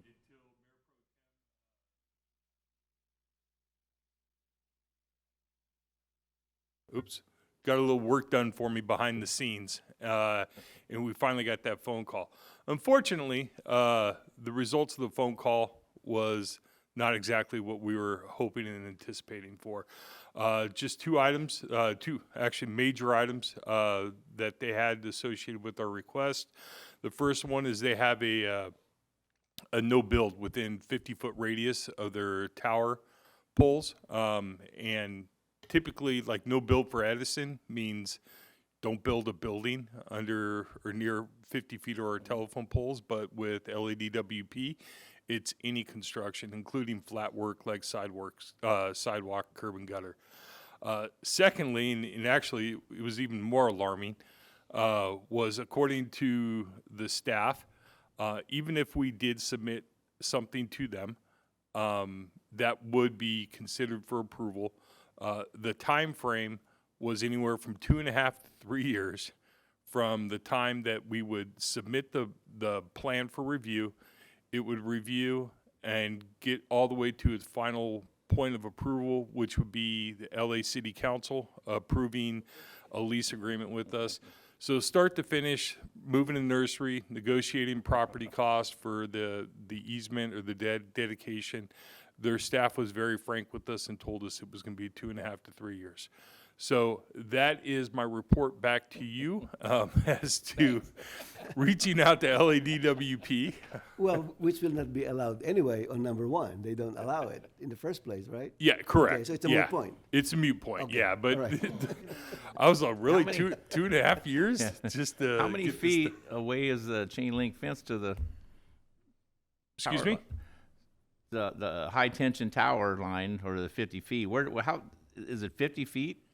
50 It's less feet than from 50. the foot, from each foot of the tower. Tower. Okay. Well, Yes. how many feet from the fence to the foot of the tower? From the fence to the foot of the tower is probably right around 20 feet or so. See where I'm going? They don't follow Yeah. their own rules. Yeah. Oh, Let's dig up the street. There's There's going to be there are cars going by. I mean, this doesn't make sense. correct. There's yeah. 20 feet. They can't go within 50 feet, so it means you can't even work on the street. Correct. Well, I couldn't build anything in the street. Yeah, is basically what they're telling me.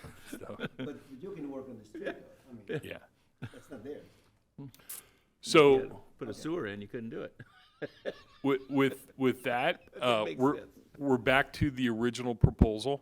I'll spare you on some of this from the first presentation, but ultimately, we have money, we have funds set aside for the design as well as a portion of the funds for the construction.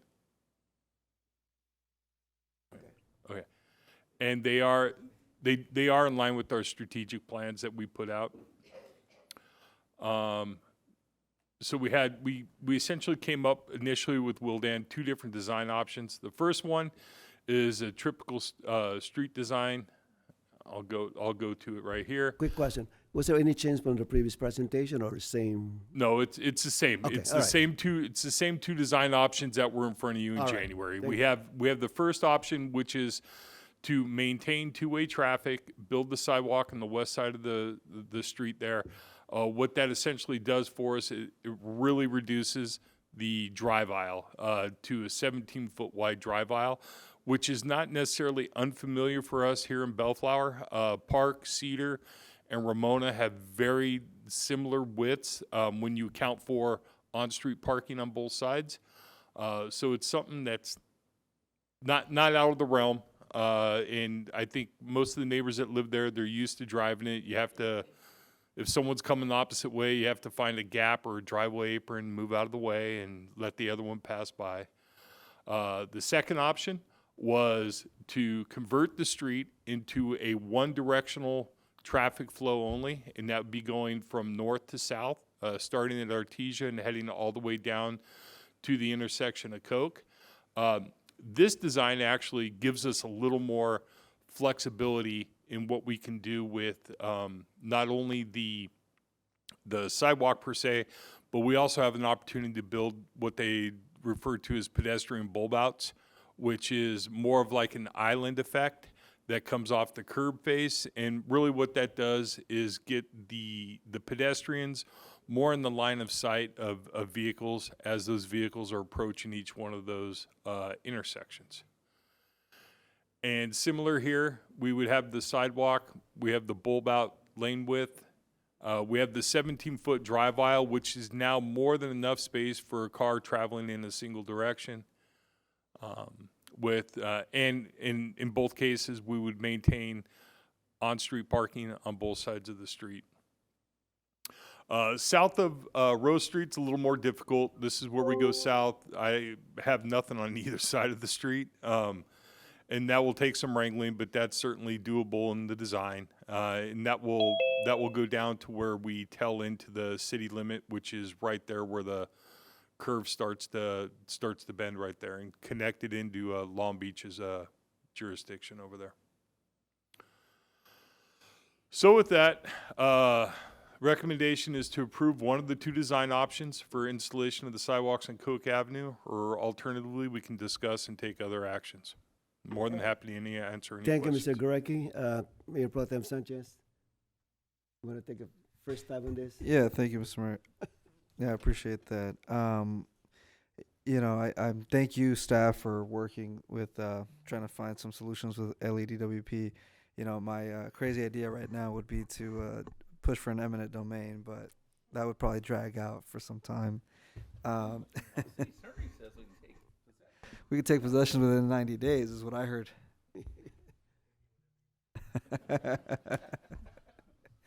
But in all seriousness, I think I'd rather get something done quicker because it's a safety matter. It is a constant complaint. It's something that is necessary. It's needed every morning, every afternoon. Kids are walking back and forth on that street to school, to and from school. So, and the families. So, at the end of the day, I think the eminent domain possibility is, a moot point at this point. But with that said, I'm leaning just because of the traffic, like speeding, also concerns that that are currently active in that area. I would lean towards the bulb out because it'll force people to slow down. Yes, at first, probably people are gonna hit the curb, and you know what? Sounds like you weren't going slow enough, right? In a residential neighborhood. It's a safety matter. It's about improving quality of life. So I'm leaning towards option number 2. It's not uncommon to have one-way streets. We see it in other parts of the city as well, and it's a tool that can be used to help mitigate some of the concerns. So that's my comments right now, Mr. Mayor. Councilmember Dunn? Just a thought. Yeah, option 2 looks like it's the best, but could you do 1, and then if that is too tight for two-way traffic in the future and we have problems, then we can always make it a one-way later. Because if you have everybody coming in there getting out, then everybody's going to be getting out. Either they're going to go down to Lakewood Boulevard or they're going to go down to Downey to get out, because you got your one-way coming into the neighborhood, and they're going to put more traffic on the other streets. Because right now, everybody half block will, if you're living this half of this block on the east side of Coke, or the half block on the west side of Coke, then you're going to naturally go down Coke to get out to Artesia.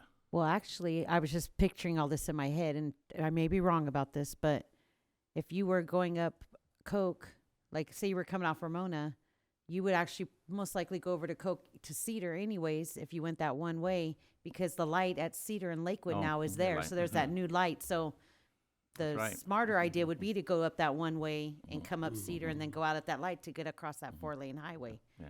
That's just what I was thinking. So I kind of liked option 2 too, just thinking of that in my head. Like that one way would almost be. But I can go with either way. Yeah.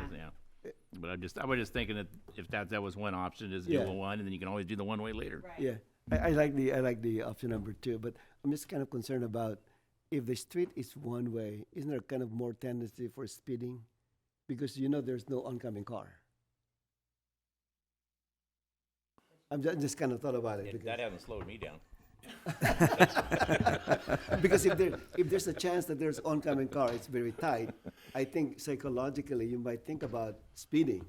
Well, you'll learn quickly with that bulb out. That's not really a good idea. Yeah, so the bulb outs, not only are they a benefit for pedestrians, but they also represent a narrowing and a choking point at each one of the intersections. So there's not a lot you can do to slow people down between intersections. And I probably take 5 calls a day on speed humps. People want speed humps, and speed humps are very impactful right where the speed hump is. But the minute they get past that speed hump, the people that drive fast, they accelerate as fast as they can, and they drive at extreme speeds until they get to the next speed hump, and then they slow it down. So speed humps aren't necessarily a deterrent to speeding either. People speed around here. It's unfortunate. It's just the way.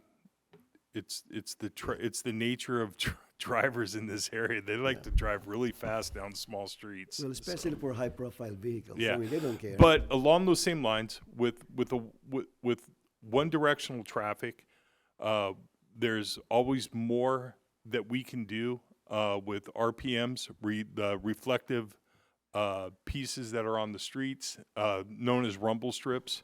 It's a physical notification to a driver that they need to slow down. There's legend work that we can do on street painting.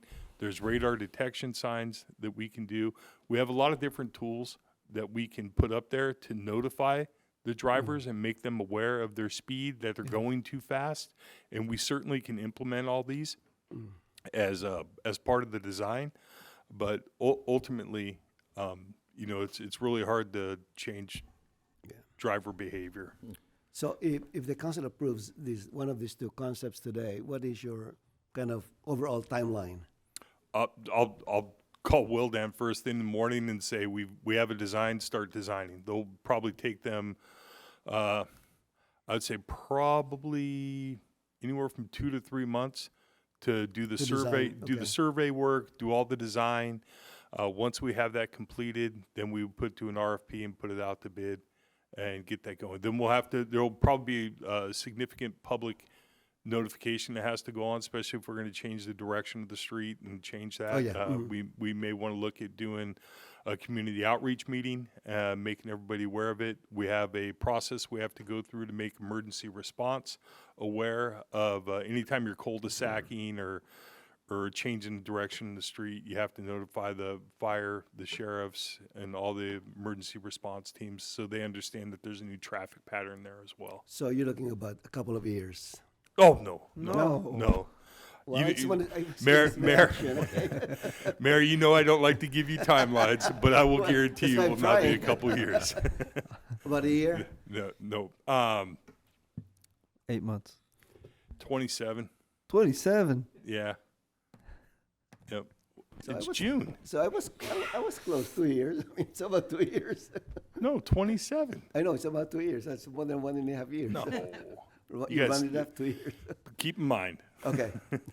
All right. There's a lot of detail work that has to go into the design. I understand. That's why we'll go. I'm giving you the flexibility. Yeah. All the leeway that you need. All right. I have more questions now. Thank you, Mr. Mayor.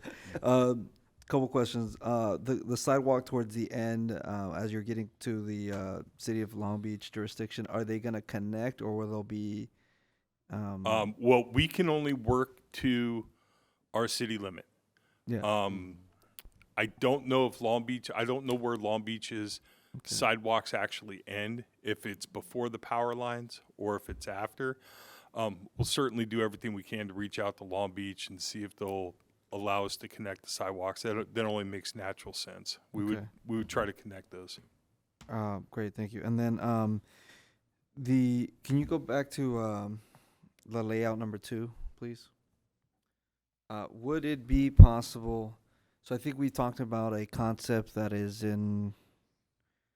was it Montclair? What city was this? It was Montclair. Montclair. So I think we can hit two birds with one stone here. We want to plant more trees, and the sort of our goal is to increase that. What if we did some additional bulb outs somewhere in here, midway, to help also slow it down, bottleneck it in the middle? I know we would lose a couple parking spots, but you could plant some trees here. We could do something like that, stuff like that. At the loss of parking, as long as your understanding of that, that's fine. Certainly, we could. It creates another choking point, so it forces more slowing down. Correct. Yeah. It will create another choking point. It'll give us, almost like a side island. Yeah. I would say, and we can definitely get some landscaping and some trees in position there too. I could see it as a good pilot program. And because honestly, I don't think we don't want humps, but I think this is another solution towards slowing it down even further. Yeah. Yeah. And at the same time, planting trees. Yeah. Well, It is next to a nursery. Oh, yeah. I know, but those aren't. They're not. Hey, look, they got box trees right there. We'll just borrow a couple. Just borrow one, plant it. Just move them to the street. Yeah, I'll certainly pass that along to the designers that we want to get. All right, very good. Like Thank you. like a mid-block bulb out. Yeah. We'll have to figure out where it goes because just make sure we're not blocking anybody from getting out of their driveways. Right. I would say across the street. Work with the traffic engineers. Yep. At the end of the day, the goal is to do both. Both things. Okay. Thank you. All right. That's it. All right. Any comments from the public? Come on, this is a very exciting subject. Safety, okay. All right. All right, Mayor Mr. Pro, I'm sure you would like to make a motion. Yeah, I'd like for to make this. a motion, and take, and direct the city manager and to take action we're taking action tonight to select the option number 2 that was presented to us with the addition of a midway bulb out somewhere as the traffic engineer deems necessary. Anything else you want me to put on there? All right, that's my motion. I'll second. Thank you. Motion by Mayor Pro Tem Sanchez, seconded by Councilmember Morse, to adopt recommendation number 2 with additional changes. Okay, roll call, please. Councilmember Dutton? Aye. Councilmember Coops? Recuse. Oh, Recuse, I recuse. apologize. Councilmember Morse? Aye. Mayor Pro Tem Sanchez? Aye. Mayor Santa Ynez? Aye.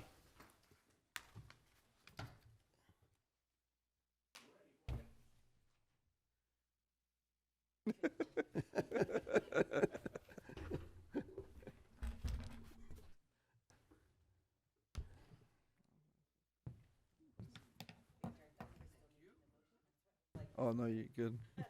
All right, let the record reflect that Councilmember Coops is rejoining the meeting. All right, item 15, consent calendar. Any recusals on the consent calendar? Recusals? No? No. Anyone would like to pull any item from the agenda? From the No. calendar? No? Okay. Is there a motion to approve the consent calendar? Move the Motion to consent approve. calendar.